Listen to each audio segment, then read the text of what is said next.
The presentations are mostly in Spanish, but we have a simultaneous translation.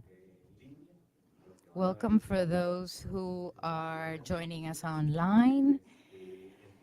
Today we are going the first block of presentations, and we will be discussing governance for ocean sustainability and rights.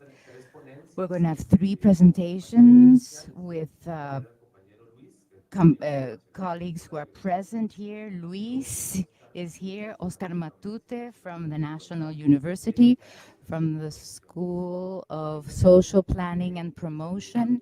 And then from Stanford University, we have Daviana Verkowski Skiar. So everybody welcome. And we have a presentation from a colleague from Italy, and he is from Vincenzo Maccarone, and we have a video that he sent us with his presentation. So just in his case, we wouldn't have a Q&A session, unfortunately. Three of the presentations will not be held today. That will allow us more time for the Q&A section. Originally, like the presentations were going to last 15 minutes, but I believe now we will be able to dedicate 25 minutes more. So that will allow us more time than originally planned.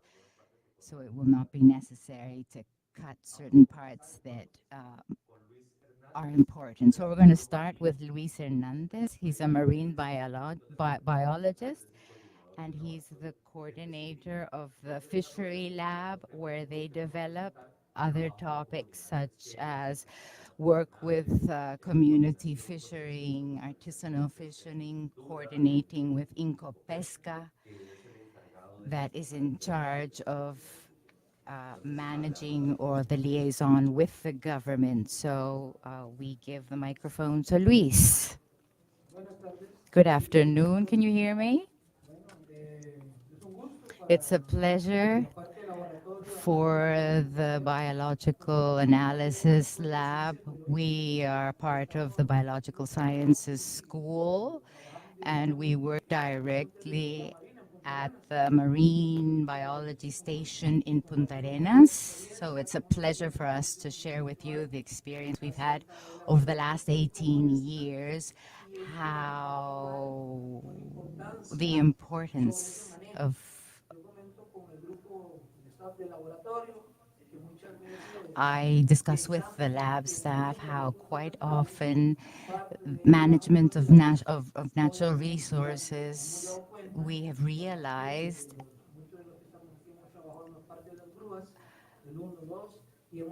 we have realized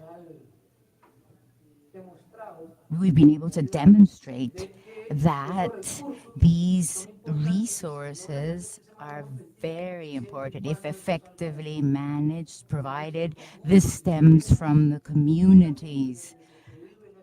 For example, so it's important to get the communities involved, and how important it is to handle or manage this in this manner and getting the communities involved.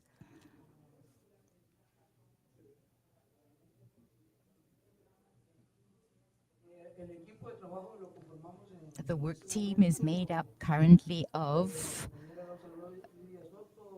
Rosa Lidia Soto, Steven Fallas Fernandez, and me, Luisa Adrián Hernández. And we are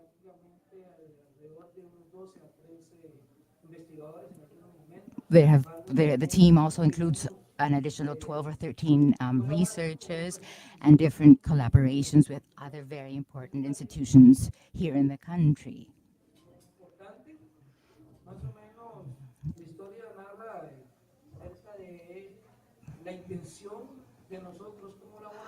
Our objective as a laboratory is to work with these communities. Many of these communities often begin with a project that we had with the Japanese Cooperation Agency in 2000, 2002, and we began to work directly with these community, and that's very important to highlight. And when management from the very beginning involves these communities, this is when we manage to obtain the best results, the best benefits. There are certain communities that do not want to become involved. They do not want to learn anything about research. They are not, we don't want, they say, we don't want to work with any researchers because you're the ones who end up this reach, you use it in turn so to forbid us to extract or exploit resources. So why should we as fishermen give you the tools for you in turn to ban or prohibit extraction? However, other communities have been open,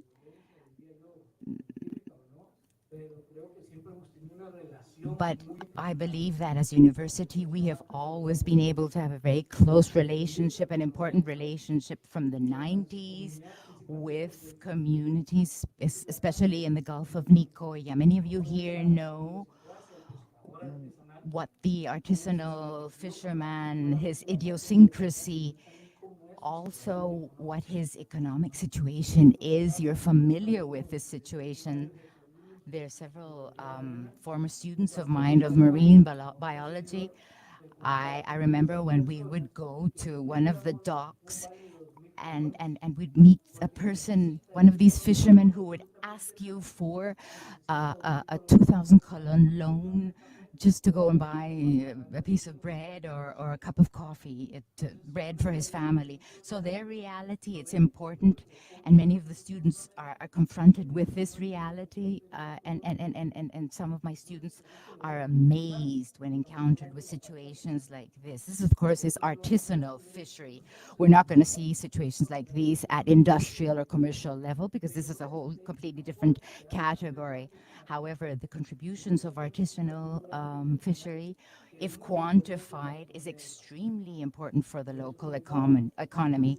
I always tell you when I begin, that why the kiosks in Punta Arenas, those of you who are locals, the Paseo de los Turistas, Costa Ricans are familiar with this, and I'll explain to you. This is a waterfront area in downtown Punta Arenas, and many, many decades ago, it was very relevant tourist-wise.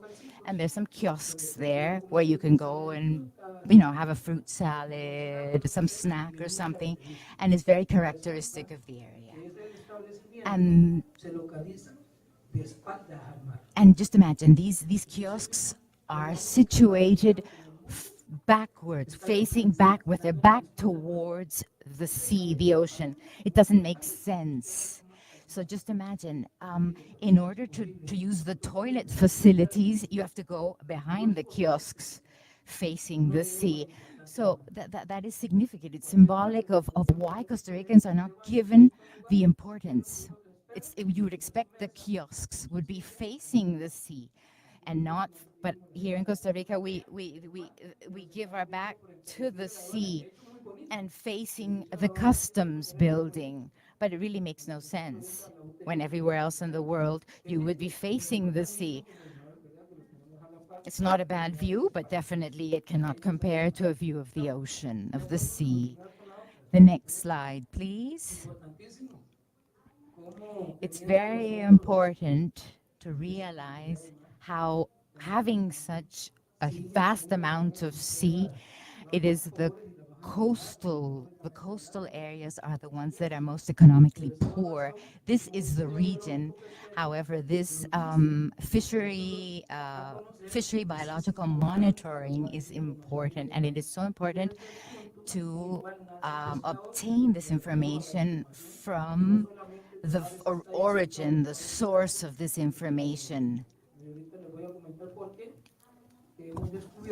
I'm going to, in a while, going to comment on how we have been able to determine how often this information that is taken on site, provided directly by the fishermen, compared to the one that we take from the docks, there is a important difference, a significant difference.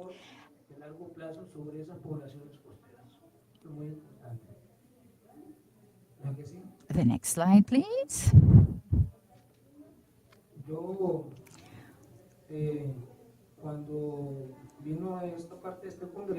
When I came here to this Congress, I was very interested in the fact this is something that is part of what we do, and I was commenting to my colleagues, lab colleagues, and our colleagues in general at the station, how we are not familiar with the impact of such an important activity. So artisanal fishery there's little known about this. So according to Brookomer, there are other sectors that are more important. However, this is something that should be discussed because it is not quantified and regulated, but it is relevant, very, very relevant and important because we are directly related to these communities. According to this law for fishery and aquaculture, the fishery activity officially is something very simple and does not address what this entails. But it is important that as biologists, it's not merely a matter of using software and then statistically interpreting this, given the technology that exists now, but it is so important to take into consideration the information, taking it from the origin, from the very origin, together with the fishermen. Like I stress, this information must come from the very, very source. And this is the coastal populations. The Gran Chacarita is a very conflictive area in all senses, very conflictive. And they would approach us and tell us why, as the marine biology station, why do you as the station or the UNICEF, why don't you only go out to the islands? I don't understand you. Yes, why all the projects that you are trying to help in different islands, Isla Venado, Isla Chira, why don't you come here and help us? And I answered, of course, you're right. You're definitely right. And like I said, hey, guys, because it's also a matter that you don't let yourselves be helped. But then they answered, from now onwards, we're going to be interested in receiving this information. And these fishermen can provide one with first-hand information. So why aren't we taken into we also want to conduct citizen science. So it is important. It is important then not to discriminate the area because there are certain individuals who have committed certain crimes. So it is important not to stereotype the entire area and take these people into consideration. So all the information that we've obtained over these years or throughout these years, we must insist once again, it is the one that comes from the very origin, from the fishermen. It is also important that this information is taken at the docks, but it is also important to take it from the source, from the fishermen. All fishery activity, so make sure that we're all speaking the same language. Remember that I'm talking about artisanal category. These are small vessels that usually do not have they're not greatly autonomous, more than just 3 nautical miles. Nowadays, things are different. Their autonomy can eventually reach 3 days. They no longer just go out to sea and come back during the same day. So now I no longer use this vessel to come and go on the same day. It is no longer profitable, and I must go out to sea for 2 or 3 nights in what you could say inhumane condition in order to obtain a livelihood. And this is a very important information to take into consideration.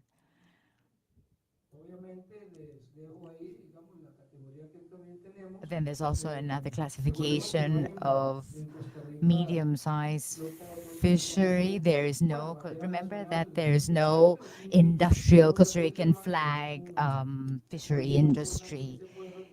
It is important.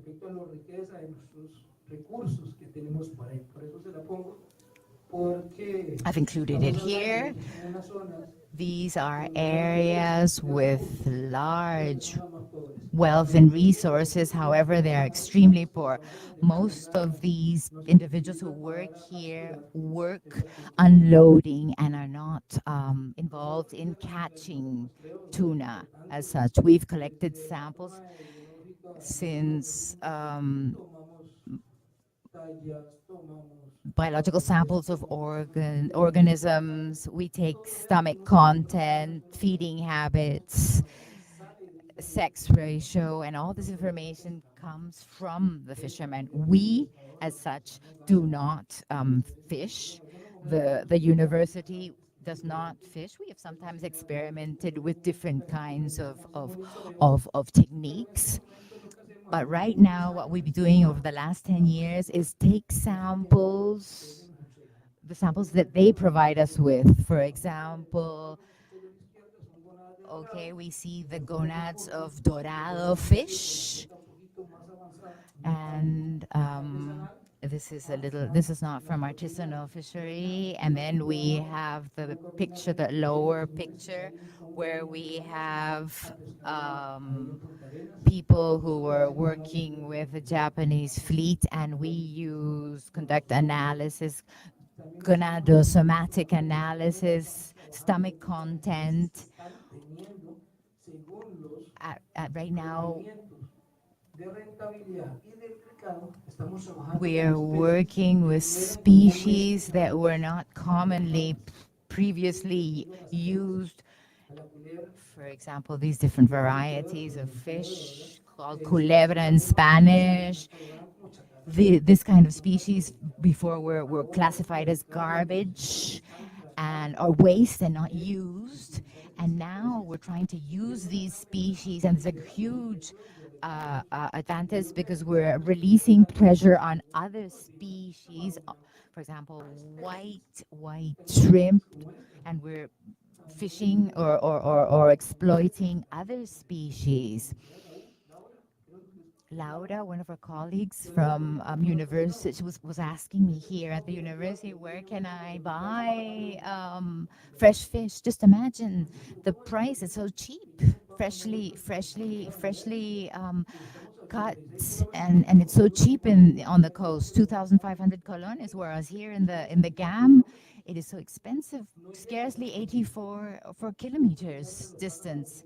And these fishermen only get 250 colones the kilo. Over there, we can buy it for 2,500. And just imagine here, doesn't even reach here. So just imagine white marlin, for example. I've nothing against marlin. Just imagine, not fresh. It's not fresh, and it's been, out at sea for 2 months and a half, and then you prepare a ceviche and no, a month and a half. Just imagine a ceviche prepared like that, but it will upset your stomach slightly. So it's important that these species are important for the local economy right now. So we're trying to analyze them not only biologically, but also in order to give them an added value to these fishermen. So it's not fair that they should receive 250, and then businessmen, the local businessmen sell it for 2,500, and once it arrives here at the GAM, it's sold at 5,000, provided it's important that the fishermen should be paid fairly, receive fair pay.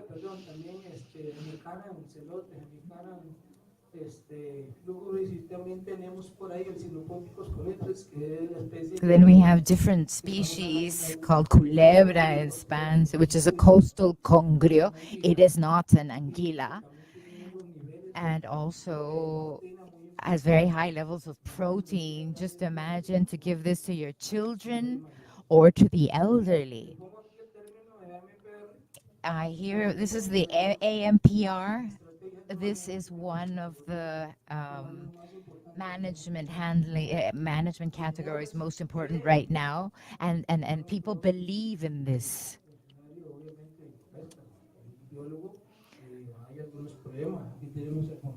There are, of course, some issues with this. We have other colleagues who've been handling or dealing with this part.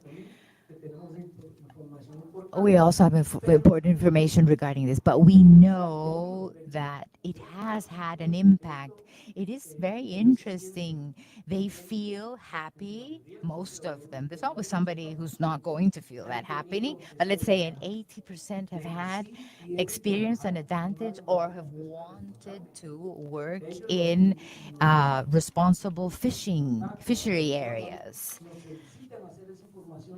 And they ask us to provide this basic study in order to establish these responsible fishing marine areas.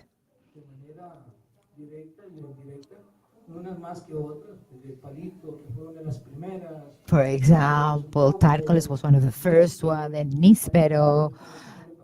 Then you've got the Paquera Tambor, responsible fishing marine area, and all of these, the common denominator is that it is a protected area by us, by ourselves, where we provide the guidelines, provided you provide us with support, and we're able to conduct the necessary surveillance, or the institutions can conduct the necessary surveillance, and these are the advantages that we have. And this is something that I always share with them, because they ask how we're supposed to measure this, and we explain this, and how these measurements must be taken. We of course provide them with this training, this training, and you have no idea when these men see for the first time the eggs of a pregnant female, when they see this for the first time under a microscope, and that's when they say, wow, now I understand why we had to protect them, these females and these eggs. I don't know if those of you who've had, like children, when you take them to a toy store, it's sort of similar what happens with these men when they when they are before a microscope. So actually, they really make the most of the microscope more than even our students. And they've asked us how it's amazing how this is the first time we're able to see these resources. But this is a great opportunity to continue working with them.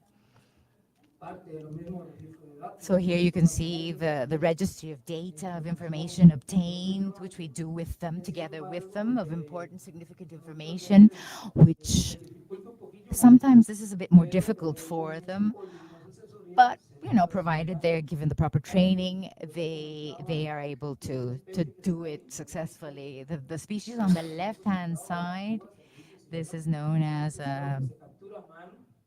Barracuda sierra, and it's captured by hand, and it's usually fished at night.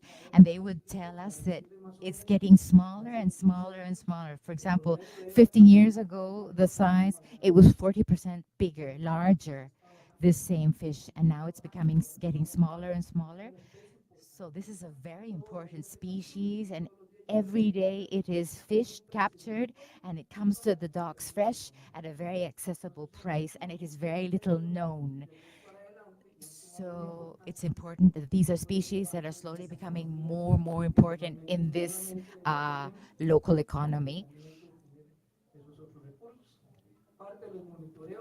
The monitoring you can see here of of fishermen and colleagues who provide us with information, and they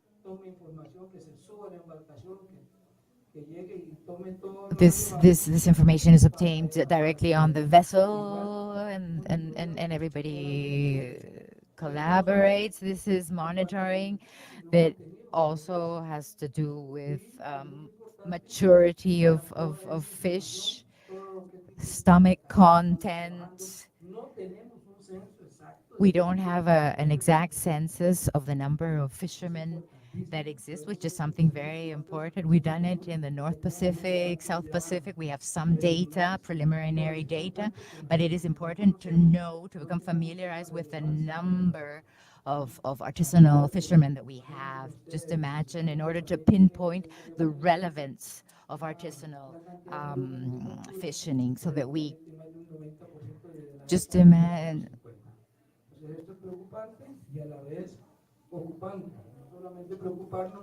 It's important not to be only to occupy ourselves and not only preoccupy ourselves in order to search for alternatives.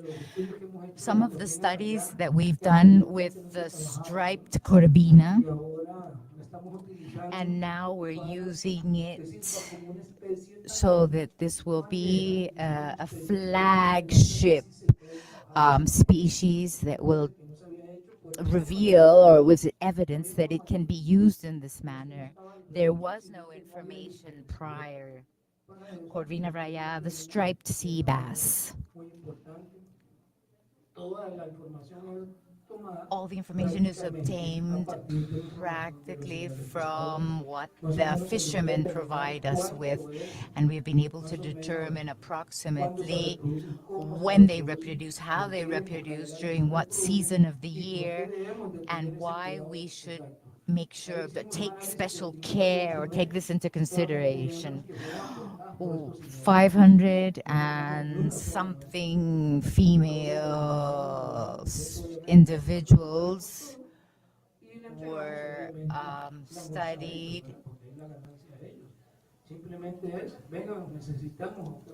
So we tell them that we need to assess the species because of its potential.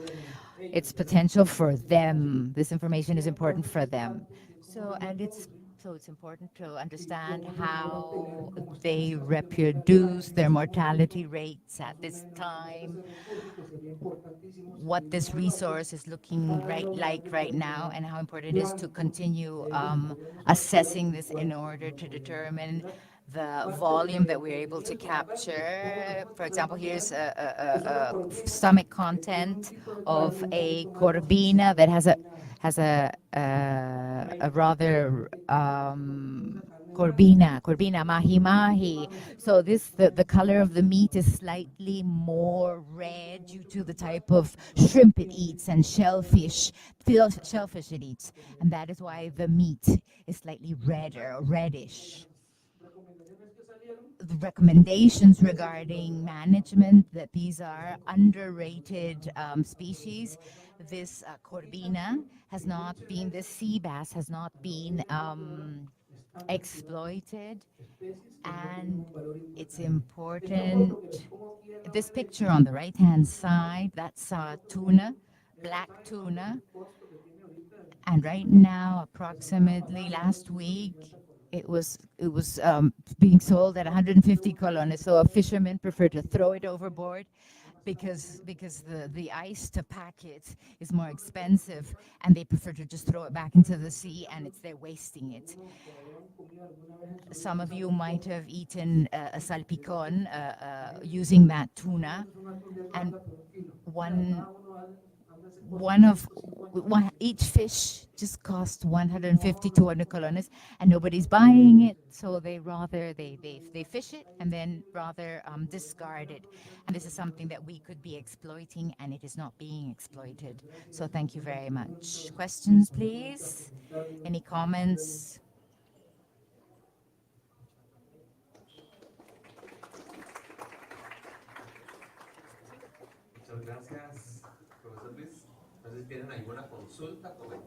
Any questions, comments?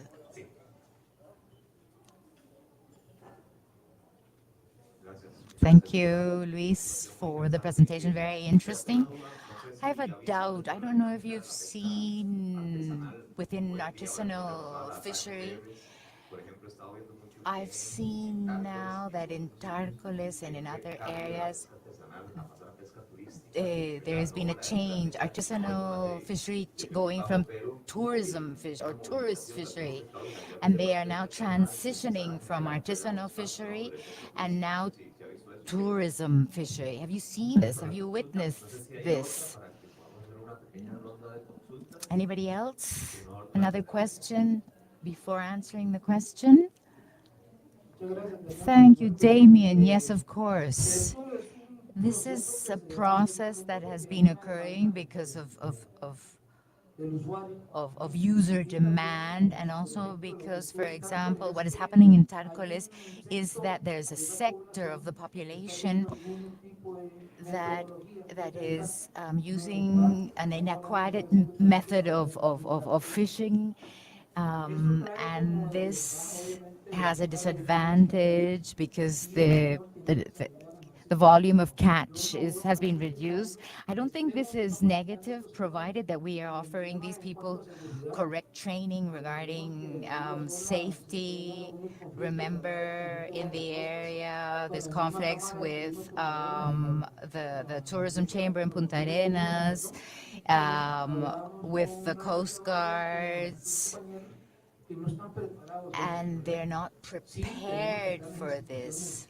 But we need presence there and have to work together with them, and it is very important to take this into consideration as a viable alternative. So if these men originally were fishing 5 days, so now they can divide it into two with tourism fishery and maybe 3 days artisanal fishery. Thank you. Any other question, comment from the public?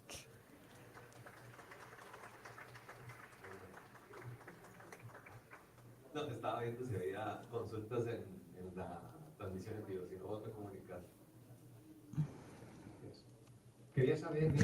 Seeing the map of the responsible fishing marine areas, what are the issues, the problems facing specifically the Golfo Dulce area? The challenges facing the Golfo Dulce area in terms of responsible fishing.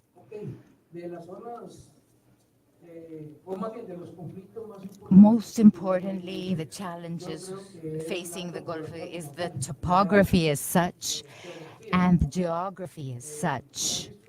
We've seen towards the area towards Pavones, there is, for example, let's say the certain resources are being, developed or exploited, and this does not occur in other areas.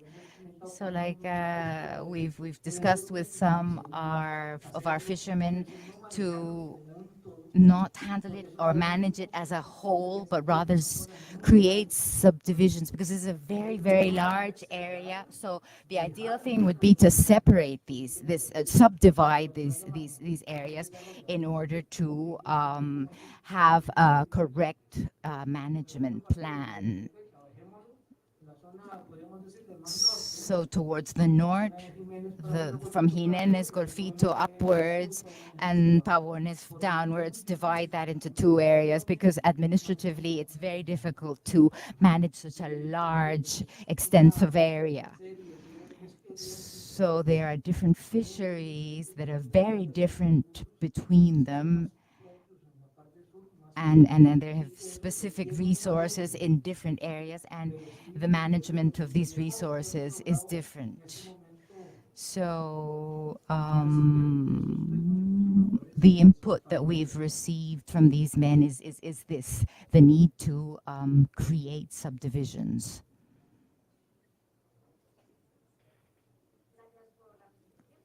Thank you very much. I have a question. Is there a type of plan, an established monitoring plan in these responsible fishing marine areas? I'm asking this because in Tarcoles, these guidelines are not being implemented. However, it is considered a responsible fishing area. Yes, these areas must have a plan, a management plan, and a fishery monitoring plan. However, that there are certain individuals who are more active in terms of implementation and rollout, and much more involved, and some associations are much more involved and powerful. In Tarcoles is an example of where certain modifications, there have been certain modifications, changes in terms of the group that initially proposed this type of management, and have not become that involved. However, this plan exists, and every 5 years, this plan must be updated and assessed. For example, in Puerto Níspero, to use 5 and 6 hooks, and now our agreement has been reached that we can increase to 8 and 9 hooks. And this is something, a suggestion that has come from the fishermen themselves. So these modifications, changes, are something that occur every 5 years in coordination, of course, with Inco Pesca. But like I say, there's some or certain officers who are dedicated to this, and sometimes things are a little bit more difficult. It's always important that they receive support from the authorities and in the different stations, and sometimes the guidelines are not respected in these responsible fishing areas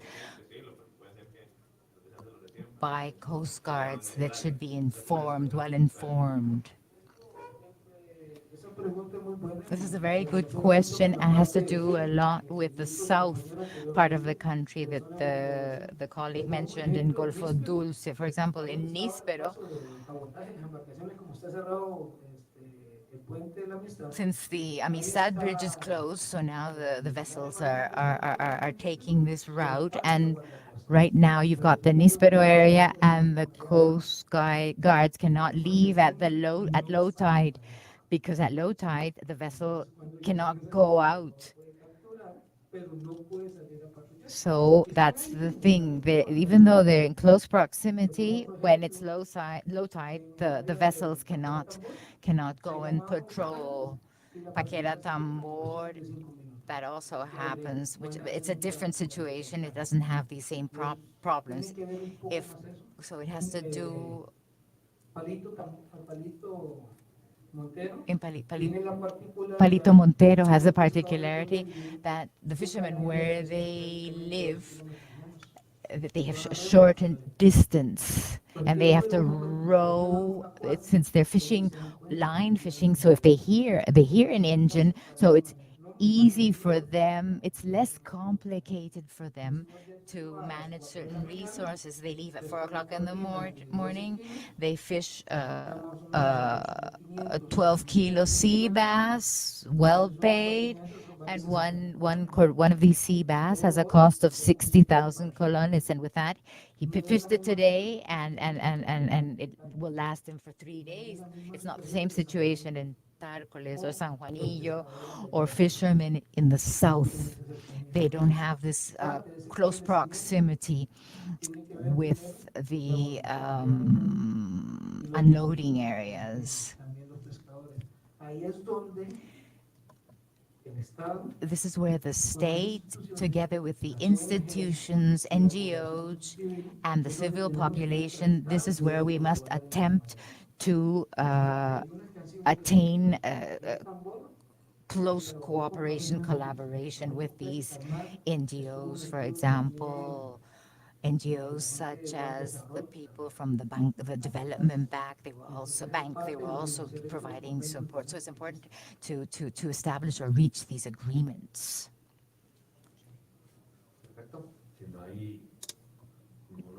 no hay consultas, ¿no? Démosle un If there are aplauso no further a Luis questions, let us give a hand de la organización to de la Luis Comunidad and Profesional en Costa Rica, his Juan también input nos in habla regards de to la artisanal de uno fishery. de los temas This is nosotros que why it's so tenemos important ya esta in regards to one of profesionalización the topics en as áreas to governance, and this is where Luis was telling us about the relevance on the cooperation between different actors and in regards to these different areas and their follow-up that should be undertaken.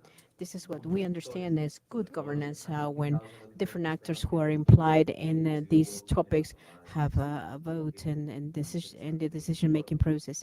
So this is a very interesting input. Before going on to the next presentation, are Moises and Mariana in the room? Marina.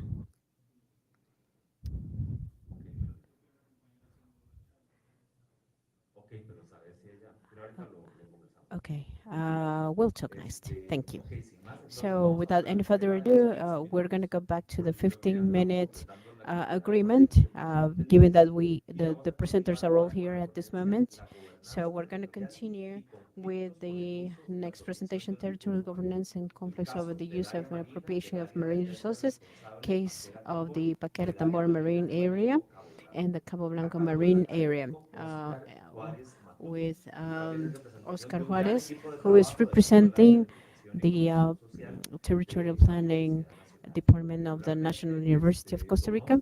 Oscar trabaja con Oscar comunidades usually árabes works with de la local zona fronteriza communities, productivas developing vinculadas con el desarrollo, productive trabajo con activities, instituciones and vinculadas con el working turismo.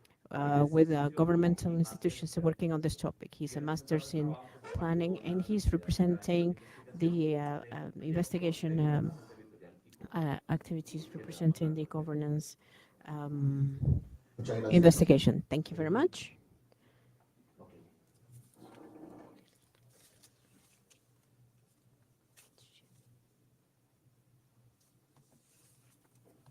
Ok, bueno, buenas tardes. Good afternoon. Como decía el compañero Claudio, As Claudio bueno, was saying, comunicación corresponde a this una presentation is investigación mucho más amplia, it's ¿verdad? regarding Una a investigación much que more viene extensive realizando presentation, one that we conducted por 3 años for 3 years en esa área, ¿verdad? in this En area, el área in marina the responsable de Paquera marine responsible y en area el of área de Paquera, manejo de and Cabo Blanco, that que in además Cabo está Blanco, inserta en which un is trabajo also mucho más inserted amplio, in a ¿verdad? wider De program, casi 10 which años. has been Bueno, continued for tanto over del 10 plan de years planificación from the social y planning universidad como lo precisas planification de la misma area of universidad. this university and some other areas of this Eh, university. bueno, ya el Now, compañero as Luis already Oscar hizo el introduced the tema, ¿verdad? topic, Vamos a empezar desde el número 3 that's of the responsable. responsible fishing Y areas. particularmente nos ubicamos Particularly, we are en located la zona in our case digamos, en la parte intermedia del in Golfo de the Nicoya intermediate area of y la the Gulf parte of externa, Nicoya and the ¿verdad? external En area el as caso well. del área de In the manejo Cabo case Blanco. of the Cabo Bueno, Blanco estas area, dos áreas, these two areas, bueno, dos they estatus have diferentes, two ¿verdad? Una different es status. regulada por One Incopesca y is otra por regulated by Incopesca, de pesca responsable which Paquera is Tambor y la Cabo Baquera Blanco Tambor por responsible Minay. fishing, and the other one Cabo Blanco by Pero Minai. sí tiene sentido But it en el makes caso de sense que in se the convierta en case un that corredor they become biológico y a social, biological ¿verdad? Como corridor, tal, both en biological and términos social de, corridor. bueno, And Tambor es esa herradura que está en Tambor la is costa, that ahí donde está area levantando there, Cabo Blanco hacia arriba, in that y area over there. Es que básicamente no encuentro el área marina basically the marine area el área marina de pesca responsable, of responsible fishing, Paquera Tambor, Paquera Tambor. está desde los alrededores de la isla de San It's Lucas surrounding the San hasta, Lucas Island, ¿verdad? Hasta finalizar ahí el lago, on all the way en up el límite to con el área the de Cabo boundary Blanco. with the Cabo Blanco area. Bueno, entonces, So el área marina now de pesca responsable, the Paquera Tambor, responsible ¿verdad? fishing area Bueno, at the tiene sus Paquera Tambor inicios desde el año started 2013 y in empieza a concretarse a 2013 and partir del started to año come 2015. until Eh, 2015. si quiere, avanzamos. Please move forward. Y And bueno, ahí, ¿verdad? Es un poco and el tema we see how this is normativo, a ¿verdad? topic A of través del the cual se rige, ¿verdad? regulatory topic El área marina de pesca that responsable. Bueno, regulate es un these espacio, kind ¿verdad? of De uso de areas. recurso marino Is que se, has to do ¿verdad? with Ya regulating sean individuales o colectivos the y collective or están individual regulados areas, por and la it ley de pesca, regulated ¿verdad? by the Que se fishing conoce law la that was already mentioned. 84/36. 8416, which is aims at regulating the fishing activity, um, aquaculture in regards to capture, extraction, transportation, and regarding the sustainable use of aquaculture species. Mainly, this is just in paper, because even though it is regulated, it is just it's mostly the extraction is mostly regulated, not so much the processing, the transportation, the use. If it was so, I would believe that we will be having an impact in the value chain. We have problems in the entire chain, but mostly in all of these stages. The governance models that we care most about and in the marine areas are regulated by decree number 3984 of Minai, which acknowledges different types of governance. Um, the they are aimed at taking care of the fishing areas, responsible areas, and the health of the ecosystems. This is the governance model of Cabo Blanco. We're going to talk about mostly Paquera Tambor. You can see here that this is really in the first place. There are a number of institutions present. We can see Minai, and we see Incopesca, SINAC, NGOs, and local actors. And you can see here in the first level, it's basically institutions, and there's a very close relationship with local actors. We're going to start seeing here some of the topics, because the local actors issue is something that we cannot say or assure that they are not regulated in the law, same as with the institutions, but in terms of their capacity of action and handling, they're not there either. So this becomes a problem in terms of not not only of action, but also in terms of understanding of what the action is going to entail.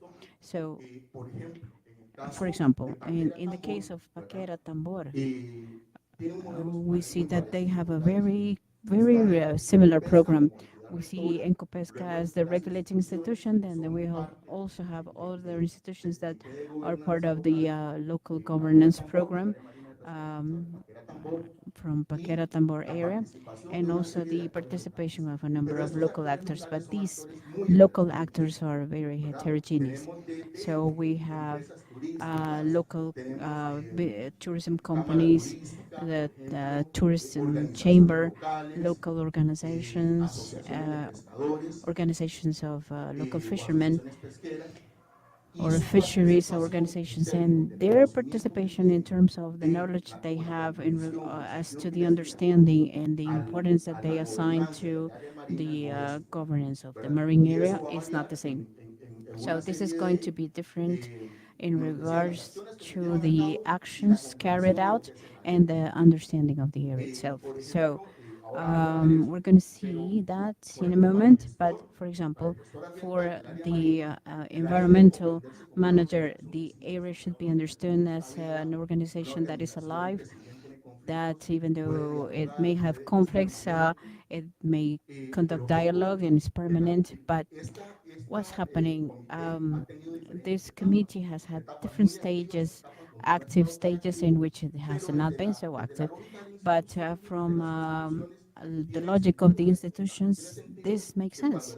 So when the area is integrated, when it starts to work, and a number of projects start to take off and start to be executed, and there is more importance is given to different productive projects, and there are many that have been executed here.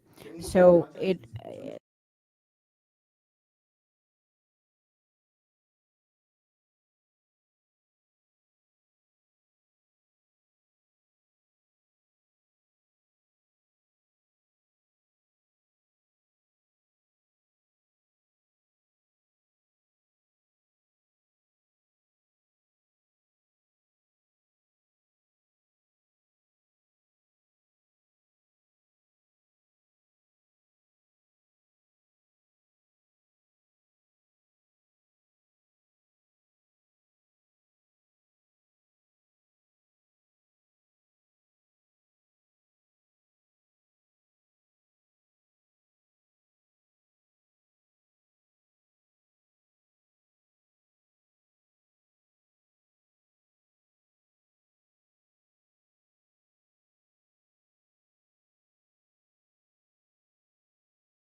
cooperative and the associations, Azotambor or Copepromar, they continue to distribute to the companies in Punta Arenas, and this implies that what is the cooperative doing? They are reproducing the same trading model that the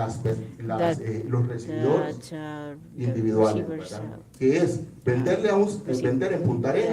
is to sell in Punta Arenas so that this will arrive to San Jose to be exported, but there's no direct sale towards the final users, so there is not an improvement los ingresos de los in pescadores. the Lo que sí es fishermen's cierto, income. se ha mejorado, por ejemplo, What es que ya hay un has producto, improved is that por there's ejemplo, con un sello a de calidad product with ambiental, ¿verdad? Reconocido, environmental seal, que se está environmental comercializando. quality Entonces, hay seal un that mayor is valor agregado. that is being commercialized. So this is Espero an que ahora added tengan value. preguntas. Perhaps during the questions I can Muchas gracias. Un aplauso a Oscar. further my presentation. Thank you. And let's give a hand to Oscar. We have a few minutes for some questions. Are there any questions for him? Buenas tardes. Good afternoon. Se hablaba mucho There was a great deal of discussion in regards to the governance model and participation of those local residents. We know that our country and the institutional framework is everything is centralized. So I would like to ask you, how can we create a better institutional work within the area to improve the conditions of the residents in the area? And I would also like to know what actions were taken or can be taken involving those people, and quickly, how did the pandemic affected the projects in this area, but in all other areas, and the problem that the virtual world brought to the projects. Are there any other questions? Yeah, good afternoon. Thank you for the presentation. I do have a question. You said that regarding the communities, with over time there was some disappointment, like now they feel that the marine area does not exist. What happened there? As I understand, these areas came up as an initiative of the communities. We would think that that's the key for the model to succeed. What happened there that they felt like it was just the opposite?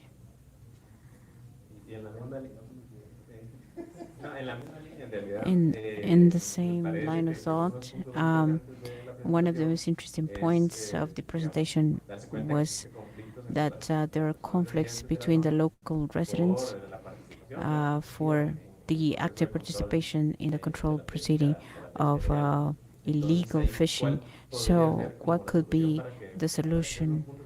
Because I think it's a main point, because if people are not happy, and if they're going to start fights with their families, they're not going to file complaints, they're not going to argue with the Coast Guard, they're not going to do what has to be done to sustain the experience. What should be necessary for this experience to be able to solve the conflicts? Bueno, All right, well, thank you all. To that who asked the main question, the institutional work does exist, and it is, I think it's very important work. There's no doubt about that. The only way in which we can reach something, it would be in regards to through this institutional cooperation, through these networks. There's nothing new. I think we have been working over 10 years, and I believe that lots of the areas in this region through institutional cooperation. This is not necessarily the issue. I think it's mostly the understanding, institucional o interinstitucional the y la relación con interinstitutional los grupos understanding and the locales. relation with ¿Por the qué? local groups. Porque vamos a ver, o Why? sea, Because nosotros por un I tema think that because de capacidad, de of recursos, capacity, nos of aproximamos a las resources, personas, a we los approach grupos, people in pero no los groups, comprendemos. but we don't Es decir, understand them. no los We comprendemos do del not todo, digamos. understand Y them cuando aquí nosotros nos entirely. referimos When a I los mean conflictos, the lo estamos conflicts, I tratando de mean hacer de una manera rigurosa, trying to digamos, be de las ciencias rigorous sociales, from ¿verdad? the perspective of Y social entender sciences para poder and comprender understand que el conflicto, y voy a that eso, the ¿verdad? A las conflict, preguntas, que el and in regards to conflicto the other es parte questions, the de conflict es parte de is las relaciones part of sociales, the es parte social de la organización relations, is social part of y es the parte de social la vida. organization, is El part of asunto es life. cómo a The partir point del is that conflicto poder from generar, conflict ¿verdad? we Estas can relaciones generate y these poder trabajar, relations and ¿verdad? Y en ese and we sentido can get to work. es donde From, nosotros señalamos, ok, in that sense, what we inicialmente indicate is that initially hubo there dinero, was a hubo lot of, proyectos there was de money, ONGs, there de were NGO instituciones, projects se and projects from construyeron institutions. 4 recibidores, No, tres recibidores, four perdón, sí. receivers were Estos built. están en contenedores, They recibidores, are o sea, in ahorita containers. no tengo el dato de I cuánto don't pueden costar, have pero son the caros. I don't have ¿Verdad? the Luego value una of these planta de receivers. procesamiento There was also que a processing inicialmente plant costaba $1 millón, that bueno, iba a ser financiado por its Inter, al cost final no was se pudo, $1 pero sí million, se construyó una menor que por lo menos but costó a 300 millones smaller de plant colones, was built. ¿verdad? It was 300 million Entonces, colones.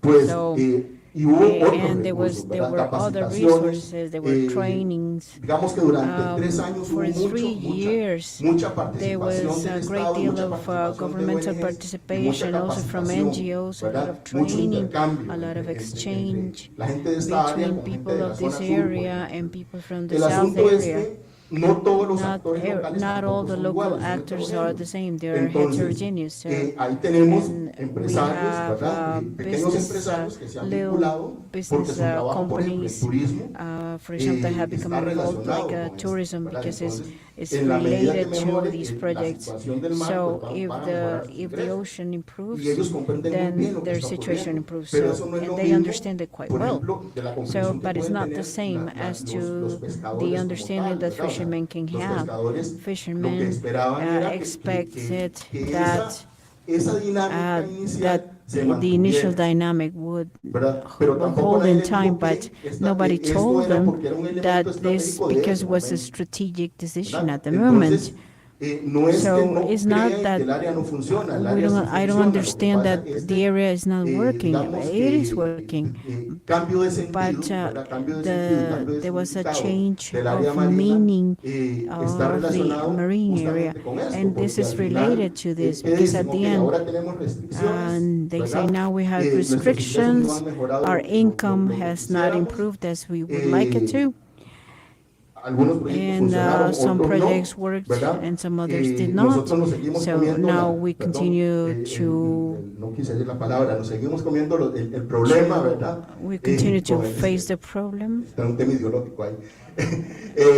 Y tenemos que And asumirlo, we ¿verdad? have Junto con la to institucionalidad, assume pero along no with era the lo que institutions, esperaban, but ¿verdad? Y that's sin not what embargo, they siguen expected. trabajando But alrededor they de continue esto. to work Esto towards this tampoco objective. implica que But todas this las does not imply comunidades, that ¿verdad? all the crean en communities esto. Y ese es el otro believe in elemento. this. Aquí estamos hablando de la gente This que is the realmente other está element. implicada, This is involucrada, ¿verdad? Estamos regarding hablando the de la gente people que who por are nombre, involved. ok, de Playa Blanca, de For Paquera, example, de those in Tambor, Playa ¿verdad? Blanca, Pero no Paquera, voy a Tambor. entrar, But tampoco voy a decir, pero I'm sí hay not algunas going to comunidades discuss que del the inicio other se opusieron, communities that ¿verdad? Se oppose the opusieron. project since the Y beginning. bueno, yo creo que el And compañero I believe that de la estación sabe de qué my comunidad friend from the particularmente estoy biological hablando, ¿verdad? station knows what communities I'm talking about. Y sin embargo, And esa comunidad yet está ahí, this ¿verdad? community Sigue is pescando there de and they manera, de una continue manera muy to legal. fish, not A veces uno quite ve las legally. fotos ahí, Sometimes we see todo lo que se pictures extrae. as to what is being Y extracted, esa gente no está and these involucrada. people are not Esa involved. gente nunca se involucró. They Esa gente never sigue became teniendo, involved, digamos que son and they conflictos continue to hold alrededor conflicts in del regards respeto del área. to disrespecting the area. Pero But yo creo que I principalmente es believe eso, that ¿verdad? this is Visualizar el mainly conflicto, ¿verdad? the Visualizar que issue, se visualizing trata the de conflict, relaciones muy seeing that complejas these are very y que complex las instituciones relations en realidad and no the estamos comprendiendo institutions are not realmente understanding el sentido, the el sense, significado que the los meaning grupos le asignan a that esto, the ¿verdad? groups Entonces, assign to this. ¿qué podríamos So decir como what mayor can we recomendación? say Bueno, as o sea, a lo que se recommendation? necesita más, ¿verdad? What Es poder is estudiar más, needed is to poderse study more, vincular más con estas to become comunidades more para involved with the realmente communities, so trabajar desde el as conflicto, to ¿verdad? work Trabajar from desde, the conflict, de esos conflictos que para from ellos those son parte conflicts de su that cotidianidad. arise as part of their daily lives. Muchas gracias, Oscar. Les pido un aplauso nuevamente para el compañero. Creo que es I believe that significativo la what they're que estamos presenting to como us is gobernantes very tenemos, efficient. ¿verdad? Que es esos espacios donde en teoría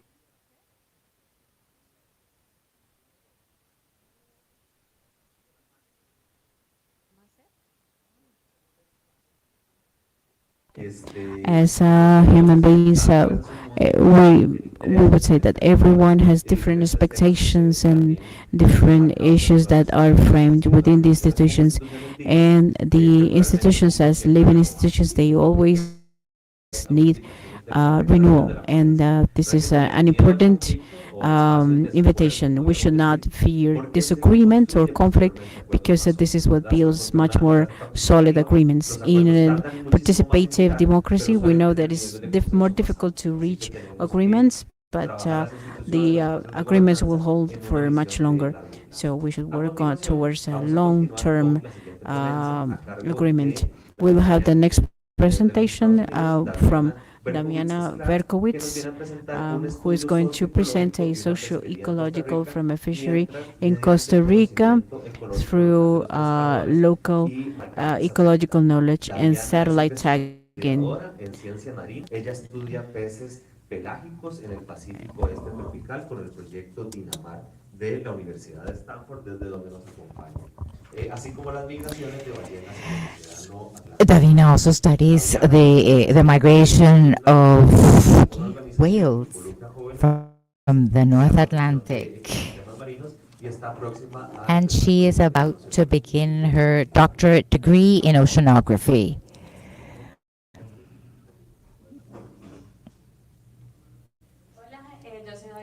Hello, I'm Daviana. I'm very happy to be here. I am a student, and I'm also part of a group of research group of Stanford University called Dynamar, and its objective is to study the movements and distribution of pelagic species. And we wish to integrate the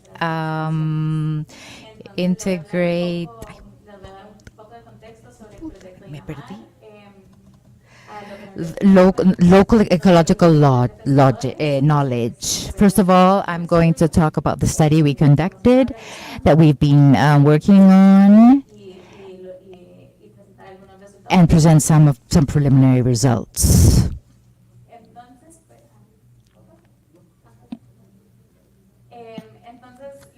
The objectives of the project, first of all, like I mentioned, to distribute the distribution and movement patterns of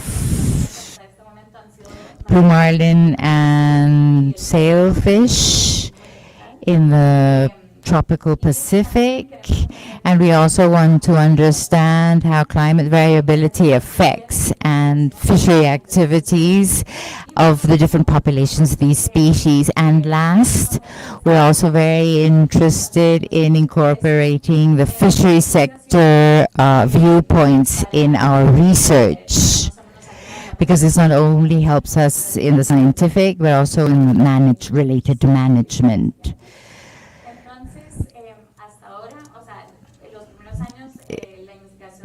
In the initial years, the research has focused on the labeling of blue marlin and sailfish in order to label these or tag these fish. This is satellite tagging. We've cooperated or searched for cooperation from sports fishermen, and they have helped us tag them. And these have been people who have been very willing to learn about what we're researching, investigating. They've also shown great concern about these species. It looks as if this is not going to work, so I can show you. What we were going to see there was the animation of the different tracking of marlin and sailfish that we've used for the research. We have, for our research, we have fish that have been tagged by us and other collaborators. So this satellite data, but this does not tell us the entire story. So we've also wanted to understand the viewpoint of fishermen, that is their local knowledge.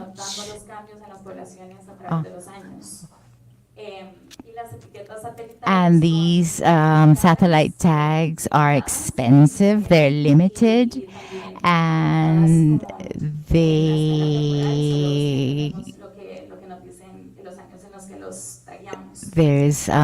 don't provide us much information as the information that the fishermen can provide us in terms of time. So I'd like to talk to you about this study where we are including methodologies that are different.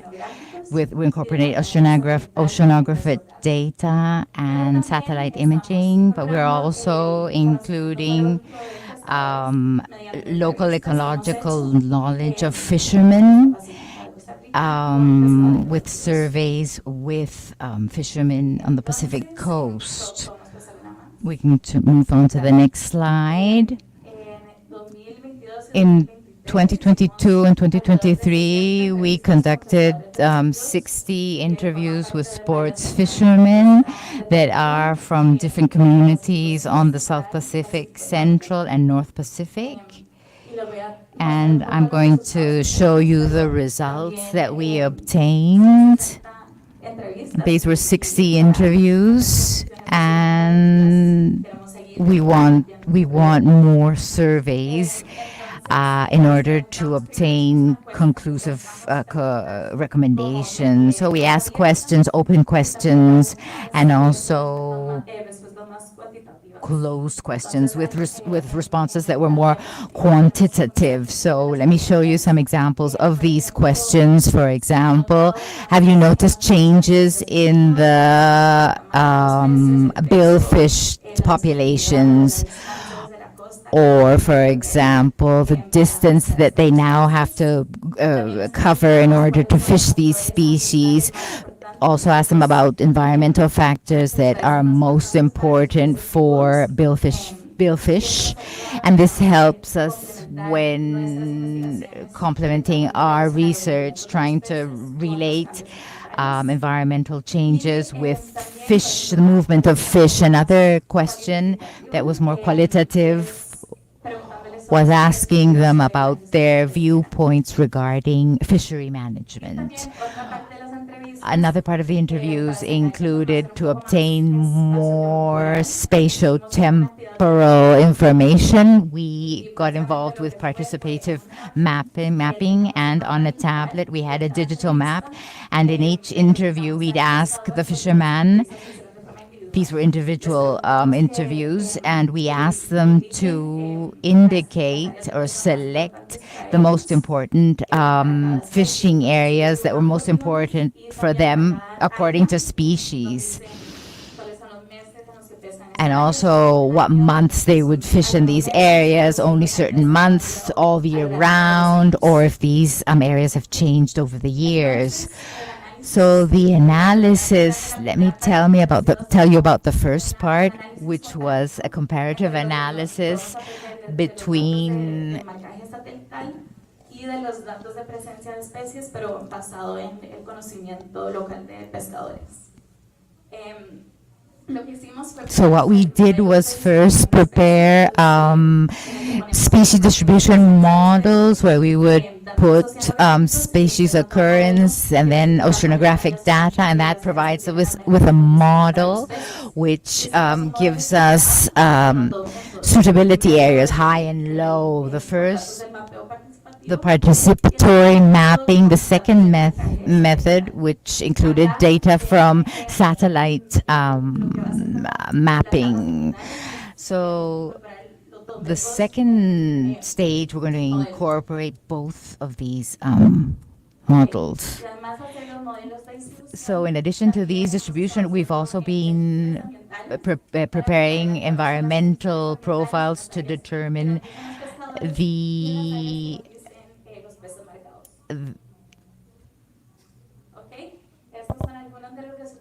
these are some of the preliminary results with responses from the fishermen in the South and Central Pacific.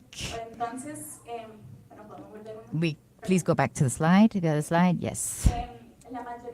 Most fishermen told us that species availability has decreased, and with regard to the blue marlin, the distance from the coast, they need to, the distance covered in order to catch these fish. It seems as if for the sailfish, they do have to travel further. Not so.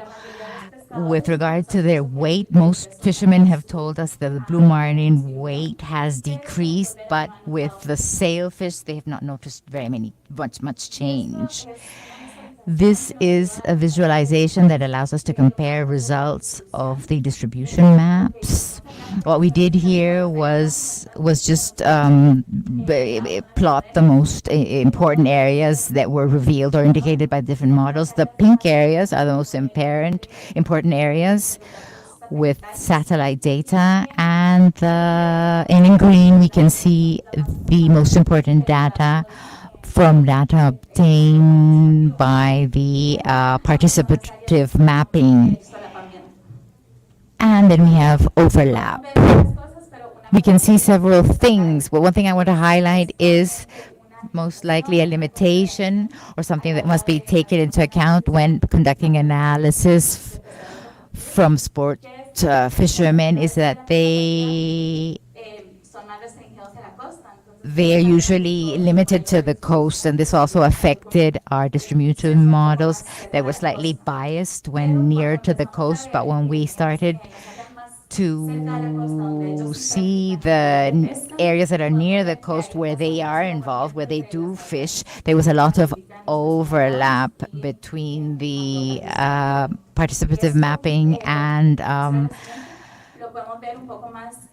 now in the next one, in these environmental profiles, we can see we conducted this analysis with including 12 environmental variables, but here we're only seeing chlorophyll and oxygen, and we see that there's a lot of overlap in terms of favorable conditions indicated by the two methods.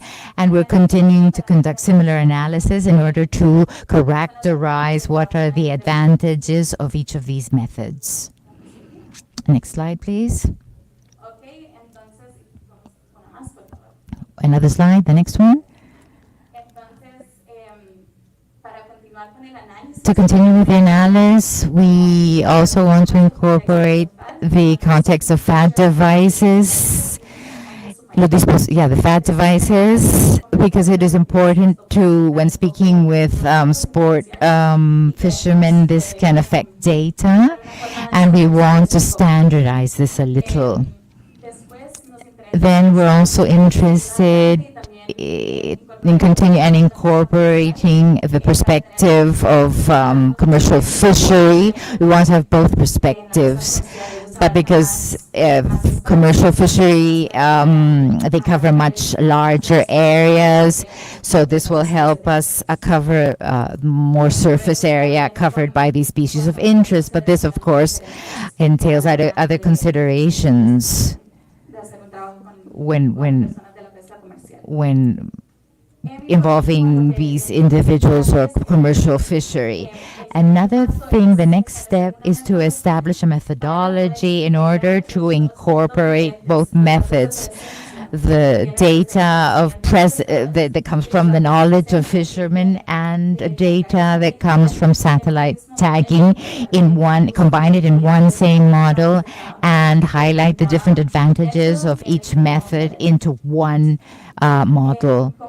In terms of conclusions, the research conducted has revealed that knowledge, the fisherman's knowledge, complements whatever the information obtained from the satellite tagging. But it is also important to take into consideration the differences in the scales in terms of in the spatio-temporary niche of the specific species. However, the knowledge of fishermen's knowledge is also important, not only when there's scarce information or data, but they can also provide us with a more holistic perspective, incorporating different involved in these species. So thank you very much. I have Dr. Daniel Halsing, who is also a project of the Dynamar project. And thank you very much in order to understand the context of and Lizzie, who helped me with the interviews, and of course the fishermen who made this project possible.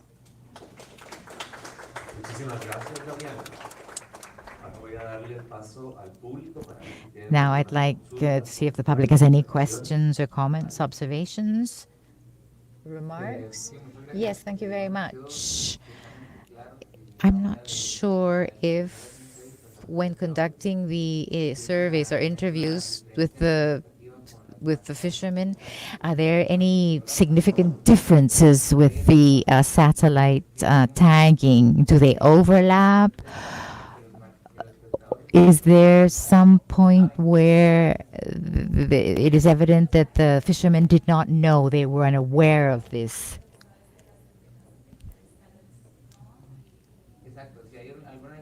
So if there's any difference between these two, the satellite tagging and the fishermen's information?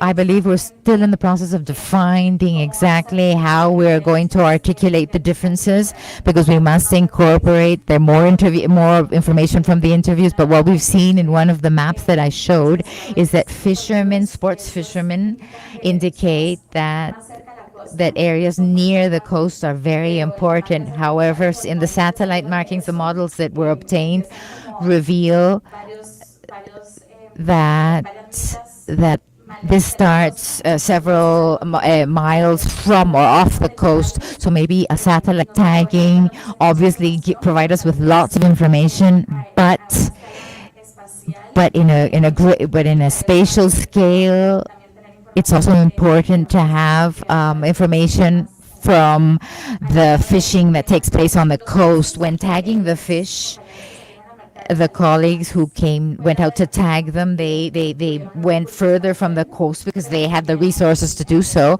However, sports fishing, there are also people who have the resources or vessels that can go further out into sea. But for example, in Guayaquil, in the north of the country, this is not a large area of sports fishing, but we also conducted some interviews there, and they see marlin, blue marlin, and sailfish very, very near the coast, and this is something that was not revealed with the satellite tagging. So these are details that we saw with the different methods, but we still want to see exactly how we're going to articulate these differences.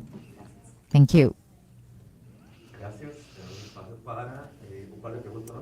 A couple more questions. We still have time for a couple more questions down there. Thank you very much for the presentation. I have a couple of questions regarding your data. If you can provide us with more information. For example, you mentioned that fishermen in the interviews expressed that they have to go further further out to sea to fish, to catch sailfish. And how far do they have to go? And I'd also like to know that you've also detected a decrease in the number of sailfish. just how, to what extent? Thank you for your presentation. In the same line, I want to know if this decrease in sailfish, this perception of a decrease in sailfish, is congruent or it repeats itself throughout the entire coast.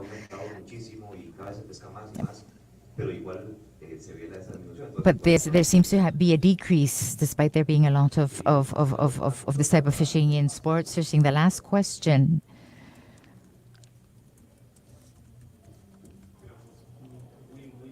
A very good presentation. Thank you very much.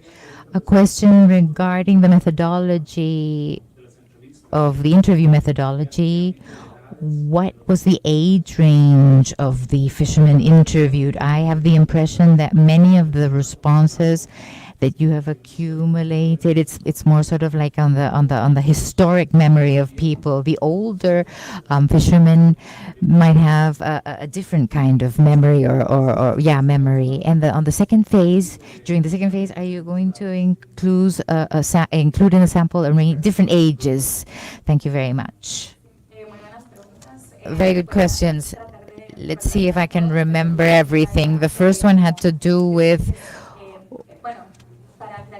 to clarify, I'd like to clarify that the graphs that talk about perceived changes, these are from surveys in the South and Central Pacific. There were certain discrepancies when talking with fishermen more to the north, like in Tamarindo and in Flamingo, and there were greater differences in Guajiniquil, where they have their technological capacity is more reduced. But the first question is to what extent has the size varied? We asked this. I only included some of the results, but this was a very extensive survey. We asked about changes in size.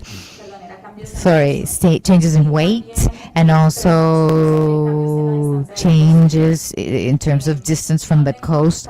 I don't have right now the exact numbers, but we want to prepare a final report with these differences, because this also has to do with your question over there. We also asked for about ages, their age. We also asked what the distance from the coast where they fish, the size of the vessel, because we know that this is going to affect their perception of changes. These were only 60 interviews, and this was un muestreo opportunistic sampling. This was an opportunistic sampling, and we would want a larger representation of the different age groups, because this can affect their response in terms of size of fish and the distance where they go out to sea to fish. We only interviewed people who have been involved in sports fishing for 10 years, but there were people between the ages of 10 and 70. And excuse me, I don't remember your question. The difference between...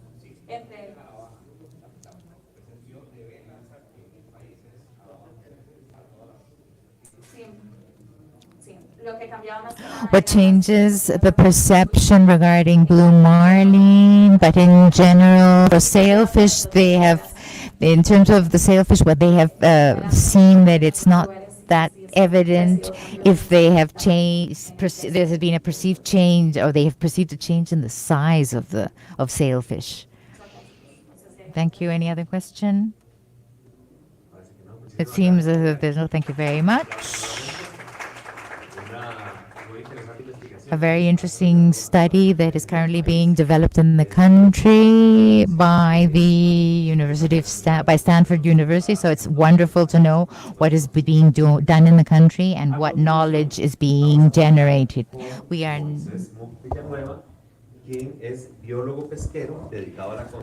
We're going to go to Moises, who is in charge of reducing incidental fishing of target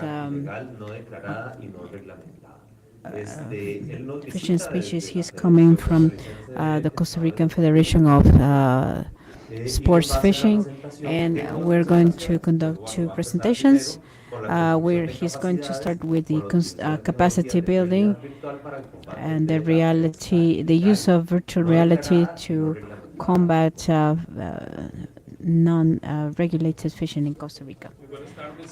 Good afternoon. It's a pleasure to be here today in this Congress. Thank you for those who organized this Congress for accepting my presentations, given the number of abstracts that you must have received. I would like to comment in regards to a project. This is a project to train on the Coast Guards in regards to illegal fishing, not declared and not regulated. Let's see if we can see the presentation. This is an initiative that was born from an agreement that we have with the Coast Guard because there's a concern from the marlin fishing by commercial boats that should be stopping the fishing of the marlin fish, and has paying a lot of claims in the south area of Costa Rica to the Coast Guard. And they suggested that we signed an agreement in 2019 to train judges and prosecutors, because they said that the main problem is that because when they are submitting the claims, the judges will understatement, and they are not given the necessary importance. So we're going to talk about this initiative and how it came to be as virtual reality. One more thing is that we are cooperating with the prosecution and judicial power, particularly the environmental prosecutor, with whom we conduct the training sessions. Basically, some theory. You will know that when we talk about illegal fishing, and just with this, but it's a little bit more complex, it's an illegal activity not reported and not regulated. So the INND on NR, IUU fishing, which is when the national boats of any size, they go fishing into the national waters of any states, or even foreign ships, and then do so by violating the laws of said country.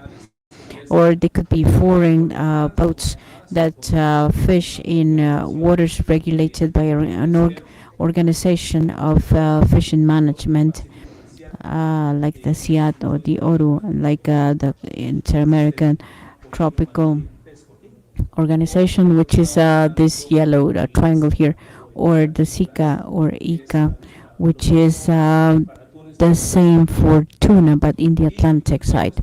Then there is the breaching in the regulations by ships that are not allowed to enter any of these areas, because in order to enter any of these areas, you have to belong to one of these organizations.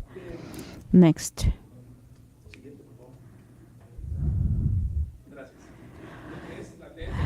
The ND, the unreported fishing, is much more complex. It is not to report what you fish or underreport, that is, or falsify or lie in the information of your fishing.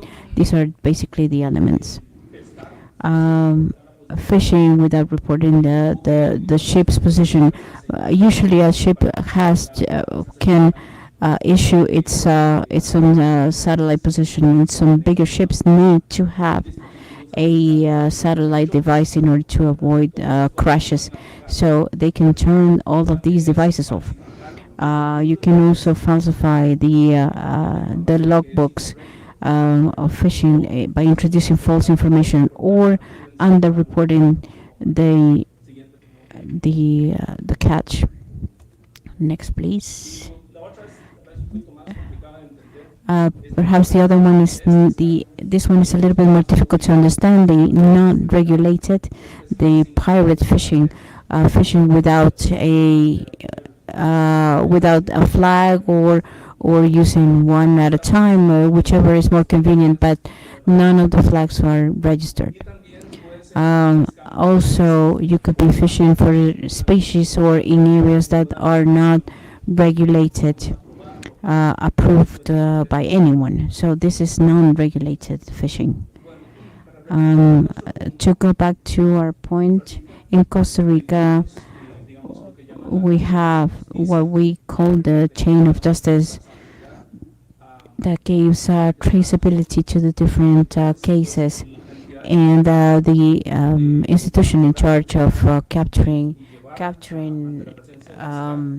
and bringing cases of illegal fishing before the prosecution is the Coast Guard. If by any means of information the Coast Guard finds that there's a suspicious boat, and they come and take over, gather information, and this is known as the evidence, and then they submit it to the prosecutor, who in turn submits it to the judge, who makes a decision. The decision can be to issue a fine, or to send to prison if needed, or to release the suspect of the violation. We could be talking about a person who could be generating a very important damage to the coastal communities, and the cost of this process is extremely high. Just to give you an example, one of these days there were two boats were bought by the Coast Guard, $8 million. If one of these boats captures an illegal activity, the judge will not understand all the money that is invested, and is lost money. And it's important to make sure that in those cases there is a correct ruling. So the problem is that in this diagram of the cycle of illegal fishing, by the two policies of the prosecution, we have a high modification, a change of prosecutors. If in this university we see that in the law school they teach illegal fishing, I ask you, do you teach it? No, because it's a very specialized topic. So the judges, the attorneys, when they become judges, they don't know this. So when they get to the coastal courts and try and deal with these cases, they don't understand between these different topics. They don't know the difference between tuna or sea bass or anything. So there's a great deal of difficulty for understanding these technical terms. On the other hand, as a policy of the prosecutor's office, in order to avoid that the judge gets used to and creates friendship relations with the prosecutors or anyone else. So when a judge learns something, they change it, and we have to train this new judge again. So next. Now we sat down with Coast Guard and with the environmental prosecutors, and we prepared a curriculum of nearly 10 topics. I'm not going to read them, but different topics about the ocean, about national laws, about technical aspects of satellite tagging for boats, which are the satellite control systems. And this content is provided in a 16-hour course. The first time we did this was during the pandemic. The prosecutor, Jose Pablo Gonzalez, designed a practical exercise after the teaching the theory, we go out to the sea, we go to a boat, and we conduct an exercise, which is called roles and functions. So I'm not a judge, I'm a biologist, but if I'm a judge, I'm going to be stepping into the role of a Coast Guard, and I'm going to go over the boarding a guard in a boat, and we do sort of a dramatization. So when we did it first, they said there's no boat to do the exercise, so we're going to conduct it in a classroom, very much like this one. So we believed it was a very expensive effort to do that. So I spoke to my boss at the marine area, and I asked him if we could use a space using virtual reality with these very same devices. So we found a company that will help us, and we conducted the exercise. Okay, let's go back, and we have different kinds of attendance. It's policy information, and also of the judicial power. So it's not open to everyone. There are tactical elements that are taught and cannot be informed to the general public. We have Coast Guard, MINAE, SENASA from Animal Protection, the OIJ that has an environmental department. Those outside, these are the detectives of judicial investigation. They work for the court, and prosecutors, of course, and judges. The most difficult to get their attendance would be the judges, because for them to attend, they have to leave some judges without any, without their attendance. So these are the most difficult to get to attend one of these events. Next, this I don't think this is not going to work. This is just a link in my computer, and I forgot to send the link. But basically, it's a piece of news of the first time, and we saw people's reaction. We have told this court several times. This is going to be the third time, and we were told to take it to other places. Until last year, we have trained 112 people from different countries, mostly in Costa Rica, but also we have trained people from the Central American region, Central America, Panama, Colombia, and Ecuador. And also we have seen people from the National Coast Guard of the United States and of the North American Space and Atmosphere Agency. And the news of this course got to Washington, and they saw what we were doing, and we conducted a session with them so they would see the tool, and they liked it very much. Some of the reactions were very interesting. For example, there was this person who manages the control issues in Incopesca, and he said, "This is the first time I get on a boat. I only see them from the pier or from my office, but I've never had the chance to conduct an inspection, like looking like a police officer." For them, it was also interesting because they were used, for example, judges and prosecutors, they only used to see it in a text, in a document, but not in a real stage. This is a virtual scenario, and we're teaching a class. We realized that the technology has great potential, and there's also an additional benefit, and that is that even though its cost is high at first, we can repeat it many times. We can take the training anywhere in Costa Rica without taking them to the coast, without requiring the coordination in a real boat, and the cost it has, and plus insurance and so on. So we can do all this virtually. Most people were very interested in learn and continue to learn. So the course has evolved. We have continued to improve it, and they give us recommendations on what they wanted to see. So this has been incorporated to the new versions.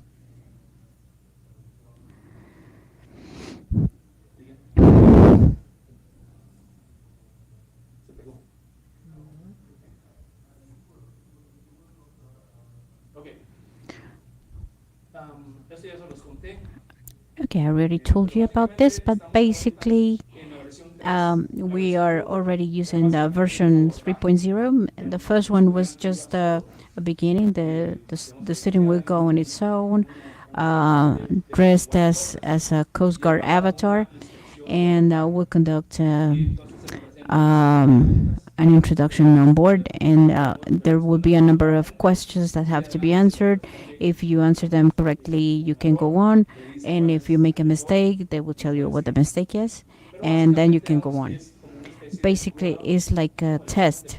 It's like the course's test. At the end, you have a grade, but it's only for the person to measure how much they learned. In the version 2.0, it's we incorporated virtual scenario we included one of a pier. So we take the boat to a pier, and we ask people to interact with the prosecutor, with the Coast Guard inspector, and with the SENASA inspector, which is animal health. And in the third version, which is the one we're using now, is is in development. We are including an improvement in the previous scenarios. We are including a fishing boat, and we're going to ask them to board it, to check it. It's a slightly bigger boat, and also to conduct an overview flight over the boat. Come on, hey! The prosecutors told us that the fishing boats, for example, the OHA told us that they boarded a boat yesterday and rescued 3 people who were in slavery conditions. So that was yesterday afternoon. So it's not so rare. Let's continue. Basically, there's a process, a planning process for this. And the most important for this is, if you want to enter this kind of virtual reality, you have to sort of be a translator. Do you remember when we started with using computers? There was a computer, there was a translator, and writing it down. There's all kinds of languages now. It's a lot easier now, but people who work designing these kind of virtual reality programs are used to having the layouts of the buildings, and they use them to create the virtual reality. This is different. It's a double, two sides manner. So we have to tell them what is needed and for them to design. So let's go to the end.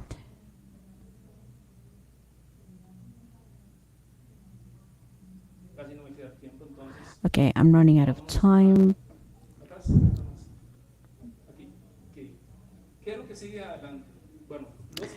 Okay, so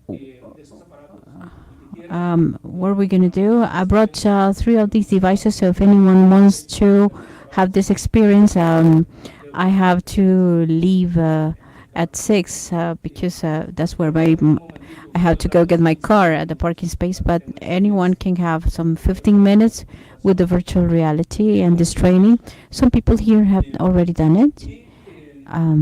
And we are going to use the fourth version. We're going to do the scaling up. This is a platform that has been built that can be taken anywhere. We just changed the format. which is the legal context, and we send it to, for example, if we go to Panama, it's a legal different context. The technology might be slightly different for the boats, or if we move it to international waters, the context is different. The legal framework is also different. And we change the language to English. We also change the context. So we want to do something that can be used by many different countries, but the most important thing is that it works to combat illegal fishing, and I'm going to talk a bit more about that. But if this doesn't work to combat illegal fishing, it's worthless. But we hope it will. That's basically it. Thank you. Muchas gracias. Thank you very much, Moises. Espacio para un We have a space for a few questions if you want to modelo educativo. question about this interesting educational model that includes virtual reality in a way that we are not used to seeing. And I think that it comes to solve a problem. Consultas. Okay, if there are no questions, we will still have Moises further in the program. And now we're going to move to Marina. If I'm not mistaken, I believe works with Moises, and she's a marine biologist.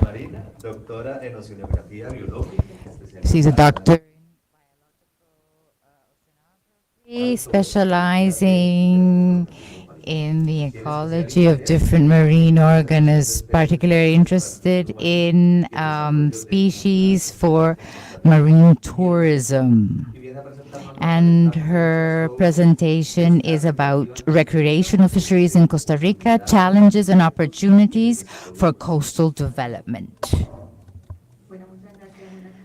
Good afternoon. Thank you very much to all. My name is Marina, and I'm the Executive Director of the Costa Rican Federation of Fishing, and we are dedicated to investigation on species that are of interest to marine tourism and topics regarding education in coastal communities. And I wanted to talk about recreational fishing in Costa Rica and challenges and opportunities.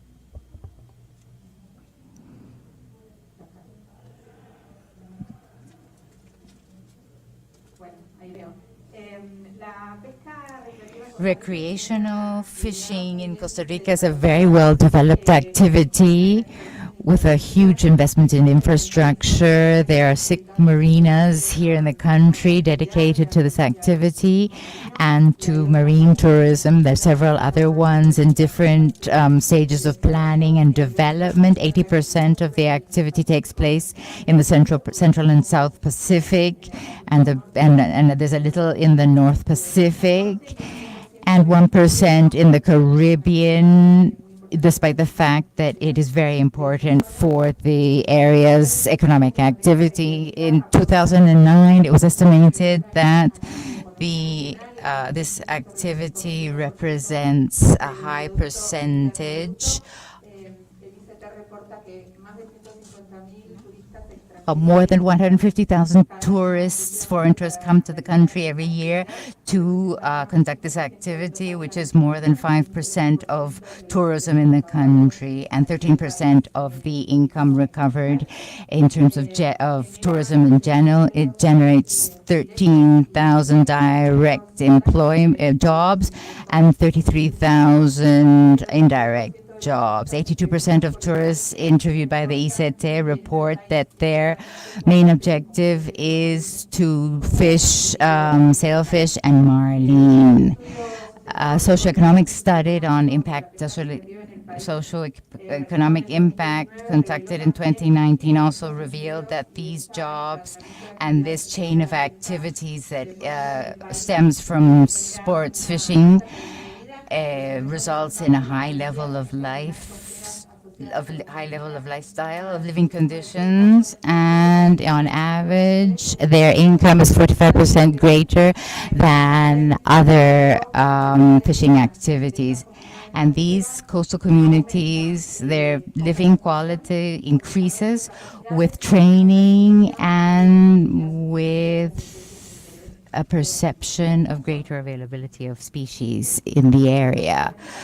This is just to give you context of the contribution of this activity. It generates $520 million a year when compared to the exports of coffee at $276 million a year. Like I mentioned, Costa Rica is known worldwide as a premium destination for the capture and liberation of billfish. And for many years, it was known as the world capital of sailfish. However, we have lost a little bit of terrain in that field, and Guatemala is now at the lead with regard to the species. In addition to marlin and sailfish, tuna and dorado, sea bass are of great interest of offshore sports fishing, coastal fishing. The snappers and other coastal species are of great importance. This is regulated by Incopesca, and there are plenty of strict regulations to guarantee the survival of these species.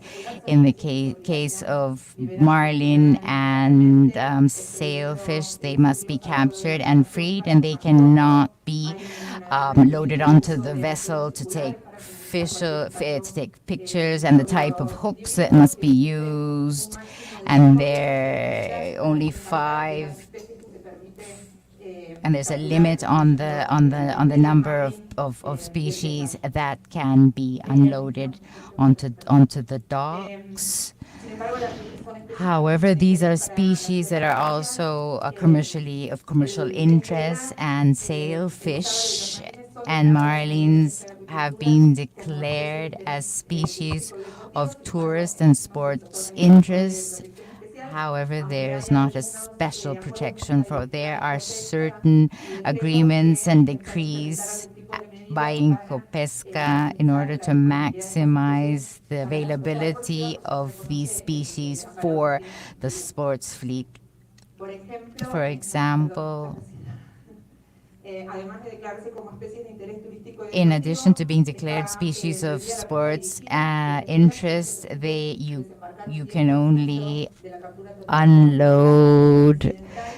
It is forbidden to fish palangre with live bait because it affects the likelihood of capturing sailfish. Round hooks.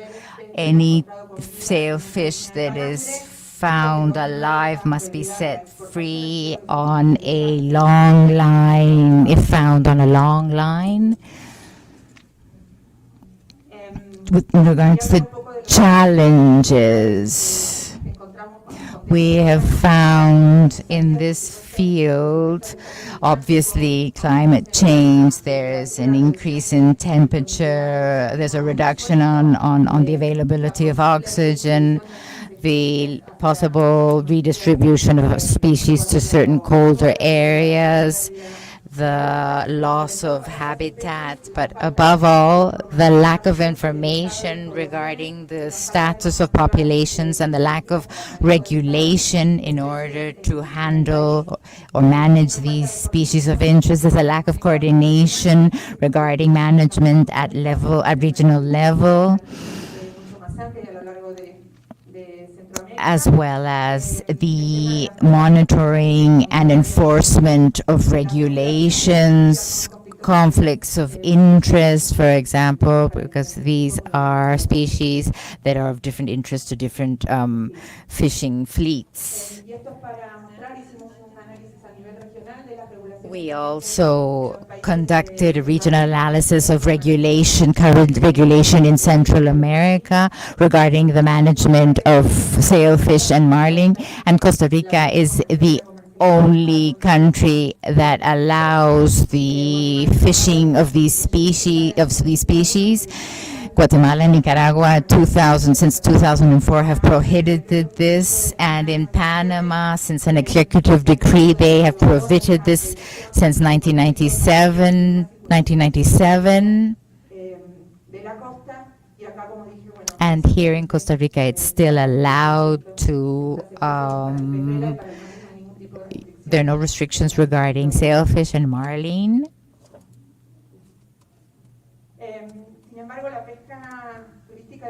However, recreational fishery does generate a lot of opportunities, such as the opportunity to develop coastal communities by the development of blue economy initiatives, strengthening capacities and development of coastal communities. And I wanted to give you a couple of examples. The next slide, please. There's citizen science, a cooperation between FECOPA and Incopesca from 2019. There was a need to have satellite data in real time, and we developed an application called Pesca with a Z, which is a completely free app that works with iPhone and Android. And the idea was to create a source of data in real time to monitor ocean conditions, provide tools to identify favorable areas for sports and commercial fishing, promote sustainable fishing, and support the government and investigation, generate new data. This functions for the entire of Central America, and right now it is distributed almost in real-time data regarding superficial ocean temperatures, anomalies regarding sea level, and others. And it also allows you to register points of fishing points. And then you can also include other information that provides additional information that we can analyze anonymously. It also provides additional information regarding current regulation, protected areas, fishing areas, zoning, tuna zoning, lunar phases information, biological information regarding the most important species in the area. And a second phase of this project, we are working with the new NASA mission PACE to incorporate a new product to monitor red tides in the region. I didn't include the link, but you can go to pesca.org to view this, and these are just some examples of fishing points registered last month by several users, where you can see it there, but those are mainly fishing points of sailfish points where they freed individuals that were captured in the area. This is very important, and there's been a lot of interest among the community to generate this information. And this is very important, or is in good in combination with the previous presentation, where you're combining knowledge of fishermen's knowledge. How are we time-wise? Okay, fine. I'd like two examples of capabilities development, capacity building examples, and encouraging coastal economies, a project that we've been supporting from FECOP, has to do with a group of women from Chacarita, Punta Arenas, who were formerly dedicated to peeling shrimps, and without any source of income after the pesca de arrastre. After pesca de arrastre. no sé. Then they've also got individuals who are manufacturing artisanal fish hooks with support from the Ministry of Labor in order to restructure, redevelop their workshop. And there they work full-time, and their product has been presented in different venues, in different shops that sell fishing inputs. They have also cooperated with other American companies, and they have constant orders for hooks that are exported to the States in order to train more women and continue producing, manufacturing. It's a beautiful product. So it will be so anytime you see the hooks by the Brujas del Mar, the Witches of the Sea, there's another project that has to do with the female nautical school in the States. Women represent 30% of the people who fish in recreational fishing. So there are different tournaments worldwide, and here in Costa Rica as well, with a large influx of tourists from outside. And this is an industry that has historically been dominated by men, with few opportunities for women to participate directly on vessels. So given the interest on the part of a woman leader, Jocelyn Lopez in Playa del Coco, we developed this initiative, a pilot program 2 years ago, where we trained 15 women from the Coco area in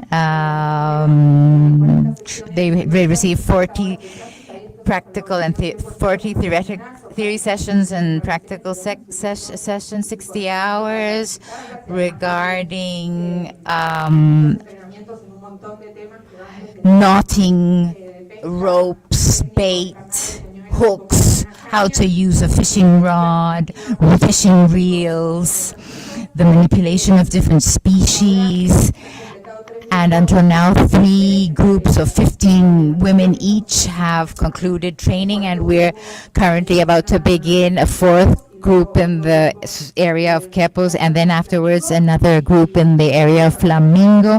And we're very, very happy because there's great interest, because many of these women, at least 40%, are currently working in the sector and have been very, very well received. And you're going to see, now you can see many women sailors in many of these vessels. The next slide, I believe it's the last one, the final comments.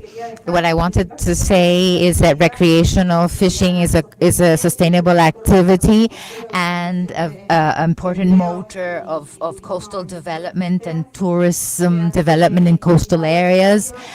And this is another presentation that Joel Chavez is going to conduct. There are different indicators of significant decrease in the availability of species of interest, such as sailfish, and it is necessary to implement better management measures to ensure the high availability of these species, to ensure the survival of these this type of fishing, recreational fishing, which creates opportunities in education, research, capabilities development, conservation, generation of knowledge, and citizen participation.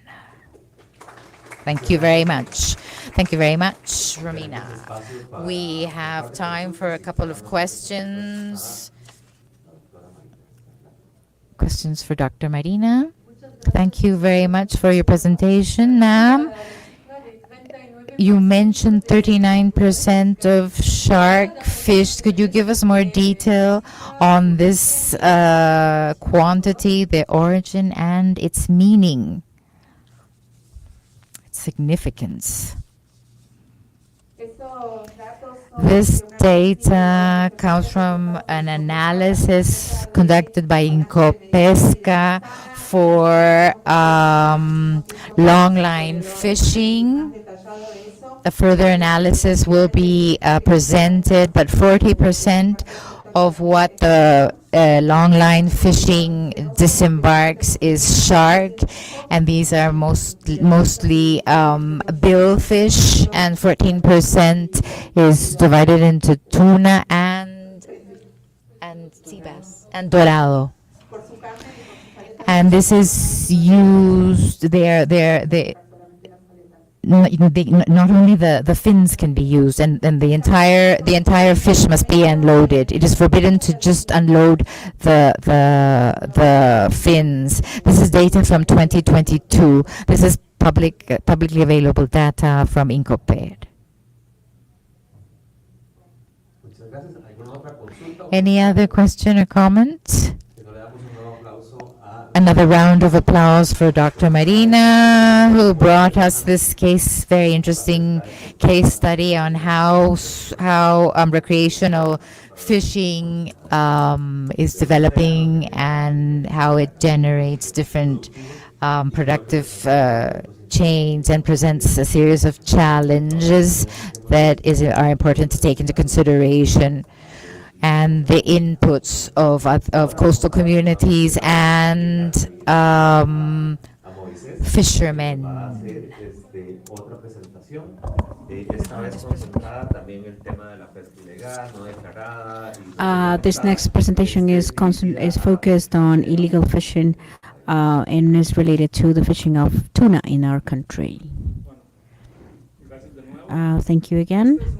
This is a presentation reviewing a work submitted to a presidential house in 2017 as part of the effort to nurture the discussions of the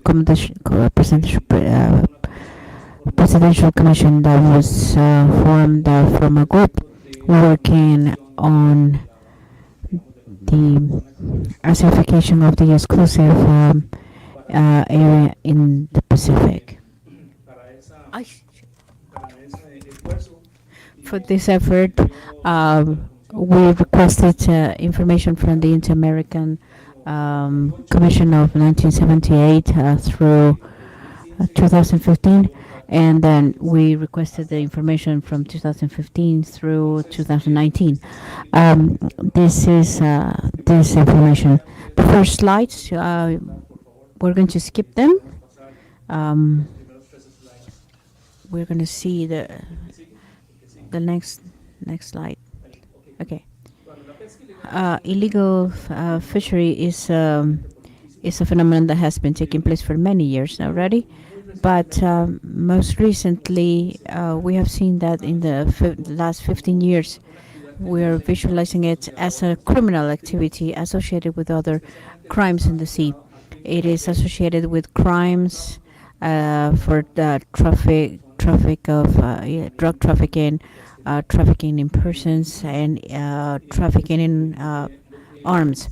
So what we have seen is that the cartels that traffic people, drugs, and guns are using boats for this kind of illegal trade.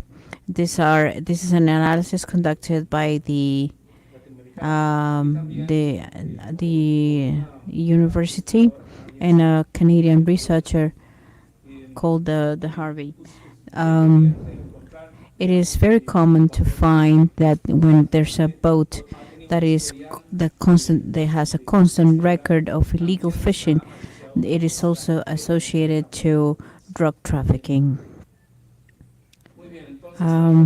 So we deal with trafficking in persons, illegal fishing, traffic of wild species, trafficking in drugs, and also illegal fishing in the market. And we have found boats with trafficking of drugs and exonerated fuel by the government. We also see that there is a market for illegal fish that has been brought to the market. So we see that these are some of the recommendations given to control this problem. The first will be to use all the sources of information, including all the boats that have been reported by other countries, like illegal fishing. There's a boat number of the International Maritime Organization, and they all of these numbers contain important information regarding the boat's a background that particularly has been transferred from one company to the next, and to in the previous months. It's a possible indicator. So and so on. Um, if the country will conduct this first overview, there are some other ones, including elements like information generated by the country itself relating to the country.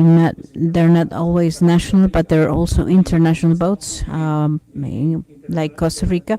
Even though if it is an international boat fishing in Costa Rica, it has to share information with the country. So other important elements are that a traceable number has to be issued in regards to that the product can be followed in the trading route. If these elements are not fulfilled, we are dealing with a fragility in which the country would be. It would be easy for the country to trade this kind of product. How big is this problem in the world and for Costa Rica? In the world, the fish trade that is amounts to $145 billion per year. This is the worth of the entire production. In this sense, some 23 billion dollars accounts for illegal fishing. You see the link right here on the screen. Next, please. This is an image that we took last week from the monitoring satellite systems tracking fishing boats and others. There are two types of signs. Those in green belong to the automatic identification system, which is not voluntary, is mandatory, and can be downloaded from the satellite for fishing systems. And those in orange are those with a contract with Global Fishing Watch or governments to show fishing information. Next, please. The next image. Okay. Is the most recent activity from February to last week. Of all the activity, the fishing activity detected by this organization, there's a delay of a few days, and it shows the exclusive economical areas of the neighboring countries. What you see inside of Costa Rica, these belongs to national shipping boats. The rest are not boats that do not share information with the country.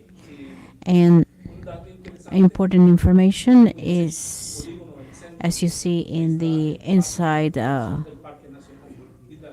there's the extension of the Coco Island National Park. We see there is illegal fishing in that area. There are several points. Por favor.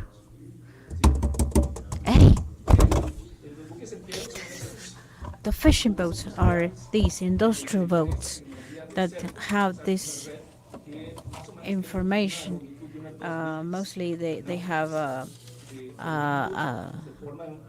length of around 2 miles, and it has full of nearly 200 meters.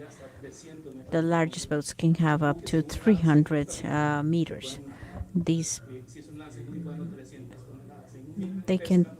their weight can be up to 300 tons, and they can do up to only one boat can do, and one fish, they could do, it could be about 60 days. That is what the entire fleet of Costa Rica will produce in 1 year. So the volumes that they capture are enormous. These are the main types of tuna. The yellow, this one is much more valuable, and we captured this one in the south area of Costa Rica. It's no longer so important now. Um, there are nearly 100 different species that are captured incidentally. The most abundant ones are capturings or dolphins, or illegal over other species.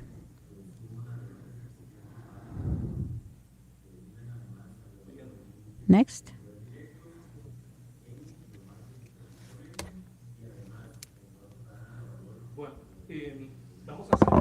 We're going to skip this. I just wanted you to see the volumes. We're going to see that there are boats that have evolved from different volumes to 3,000 cubic feet. And this one is in El Salvador, the warehouse for fish. Next. This is slightly old slide, but it is highly appreciated from Mr. James Joseph, who presided the Atom Commission, and he lent me this slide some 20 years ago. I usually use it just for that reason, but it shows the history of fishery. It started like this, very coastal, very close to the coast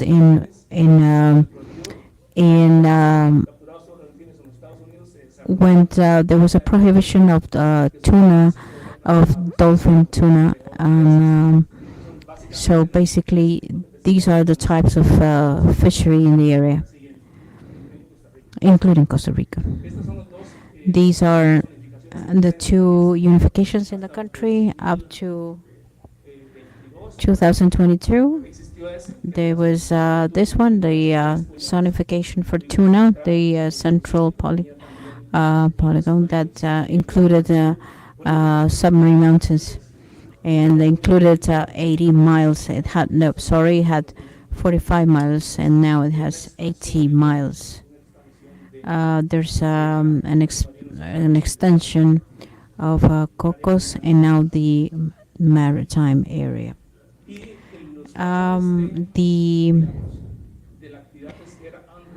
The fishing patterns have responded to this kind of zoning.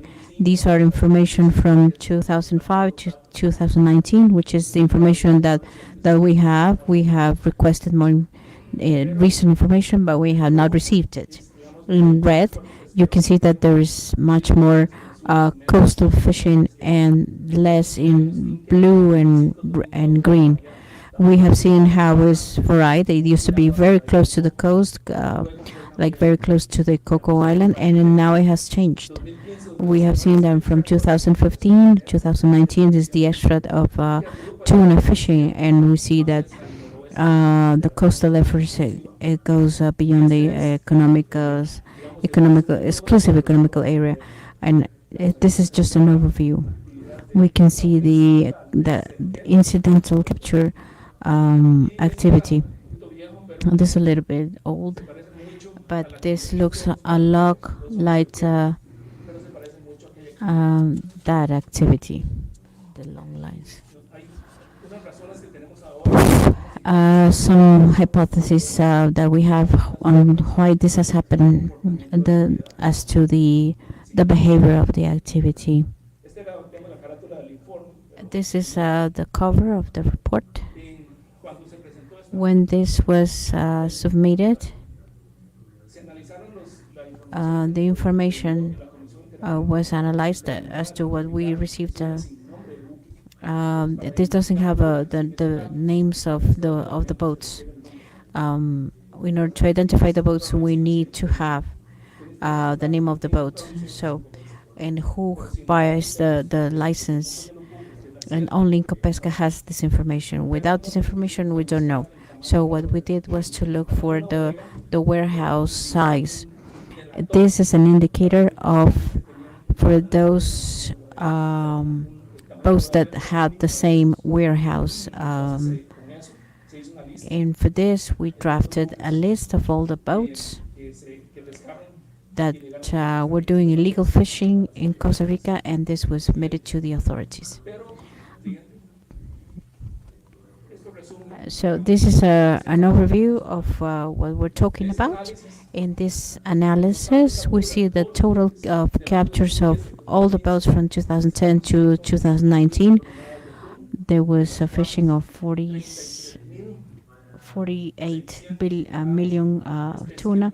Out of 33 million is illegal fishing. That is 26%, 10% more than the world record, which is 10%. So if we bring it to the present value, is some $85 million to this date.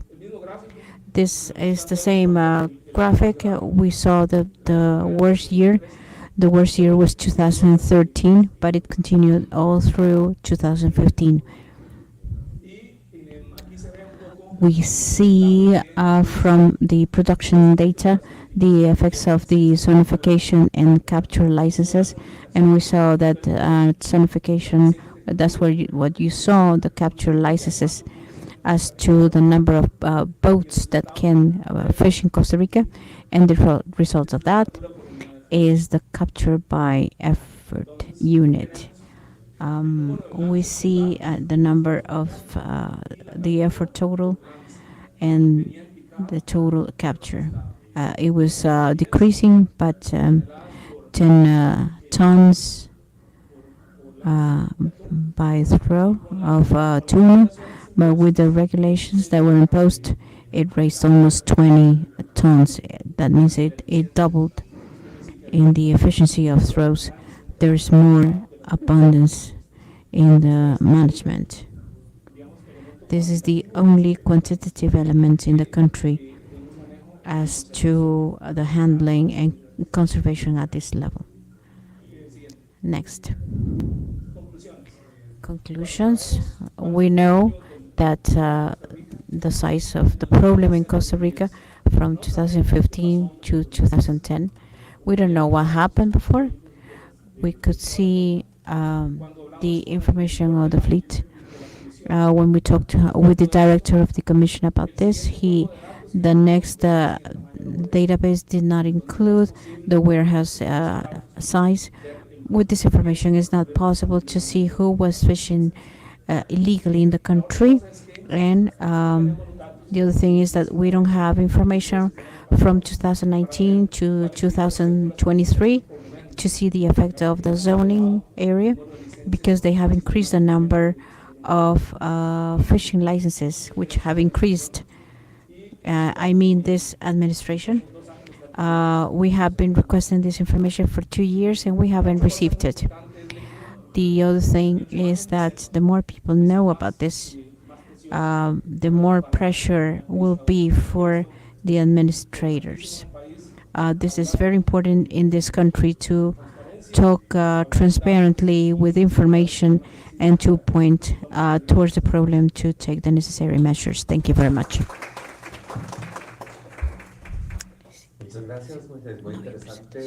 Oh, thank you very much. This was an interesting, this is a case associated to, you were telling us the importance of the judicial branch and other actors to fight against illegal, non-regulated, unreported fishing.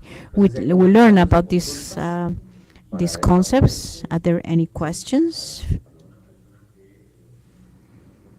Thank you very much. It was very interesting as to this information about the 10% of more than illegal fishing to other countries. Are there other countries that have levels similar to ours? It would be important to join efforts.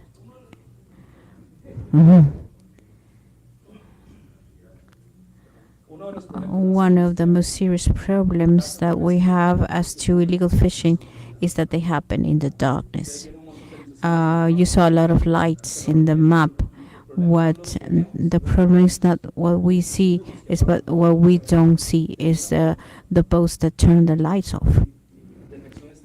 Detection is terribly difficult.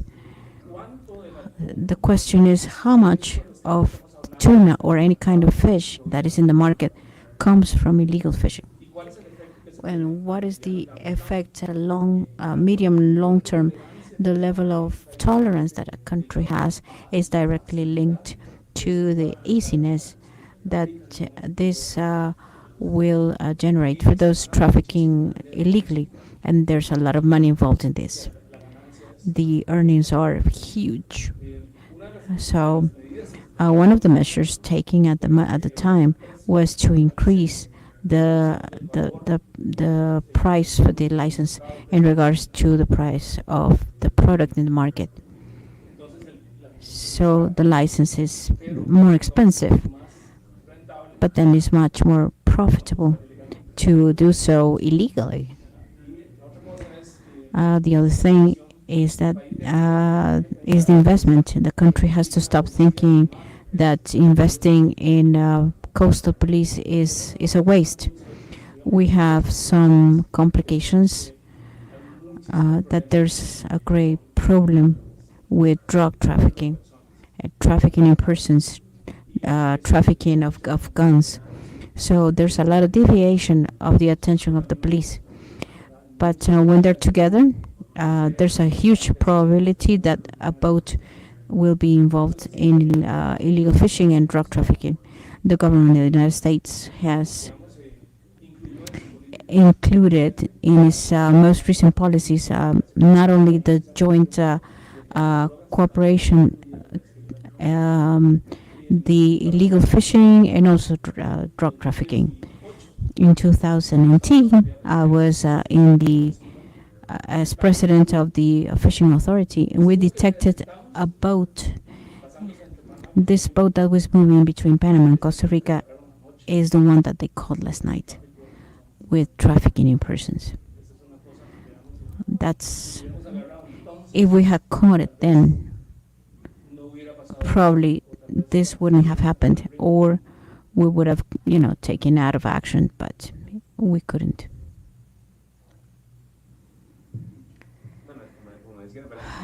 As you were saying, in general, criminality is always, dark. And in the case of illegal fishing, they turn off the lights. So how do you calculate what comes from illegal fishing or not?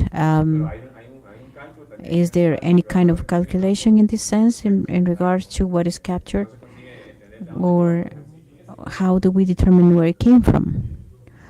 In this case, what we did is that from the list that we were given with identifier but no name of the boat, we looked at the warehouse size, and we looked upon it at the registry, and whether this warehouse corresponded to one boat or several. So we asked the fishing authority to give us a list of all the different boats that purchased the license, and if this boat fished in a particular day, we saw that there was the police officer looked upon what they captured, and also what they captured in incidental fishing. There is a side invitation towards other fishes, turtles, sharks. This is associated to illegal fishing. Those 33 millions of tons absolutely enter the market and were laundered. Are there any other comments? Okay, we're going to finish today with the participation of another international speaker who is going to come with us with the Él es video. el investigador This is Vincenzo Maccaroni from Italy, principalmente and enfocado en he temas is de going to focus ajuste on y sistemas coastal de evaluación management para toma and de evaluation decisiones systems for decision cuando making política as marítima. to maritime Entonces, como policy. hemos visto en el video del Is the compañero, video con eso ready? estaríamos concluyendo And we're going to esta primera conclude with this ponencia. Les video. doy las gracias So I would por like to thank acompañarnos all of you casi 3 for horas que nos staying va here for tomando 3 hours tener la traducción. Creo que hemos visto with all these presentations. I bastantes think that temas we have seen many importantísimos para la important topics gobernanza for costera, the para la coastal sostenibilidad, governance, para el derecho al marine mar, governance, cómo distintos um, sectores se ven the right to involucrados the y sea, and tienen que the tener involvement of different participación en actors todas las áreas that que have to have participation in the definition of maritime maritime area management. Thank you.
Okay, it's difficult to understand. Es difícil, no se escucha con claridad, pero bueno, se refiere a las comunidades costeras, o las experiencias sicilianas.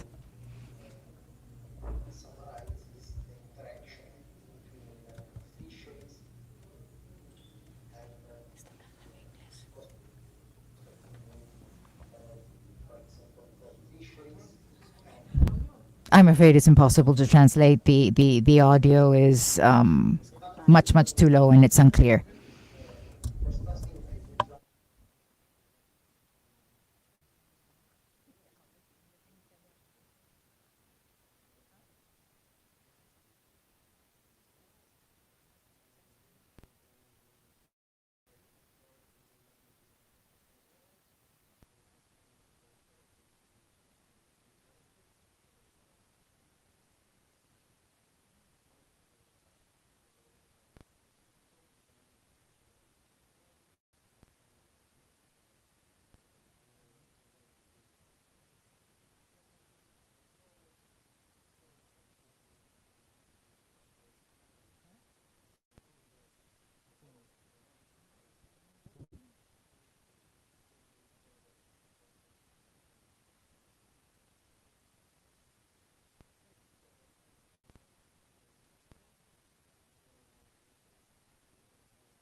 En esta fenómeno, la depredación de delfines en Sicilia. En los últimos años, los estudios, diferentes estudios, investigaciones, comunicación personal, periódicos e información en medios confirman un incremento en la depredación de delfines para al menos 3 actividades pesqueras.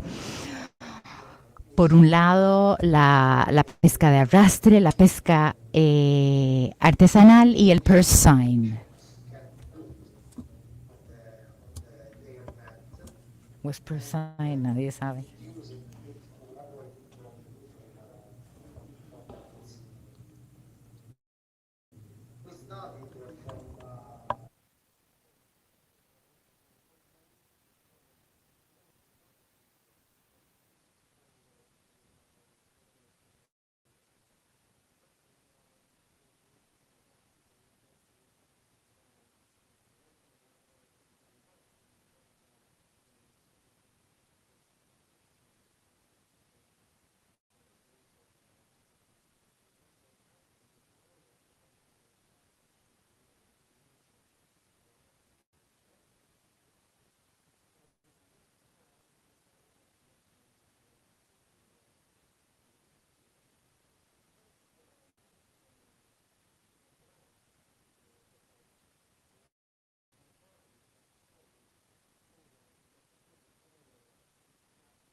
From this point onwards, there's no longer any translation of the presentation as we just can't hear anything. Thank you.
¿Cuál es el bueno?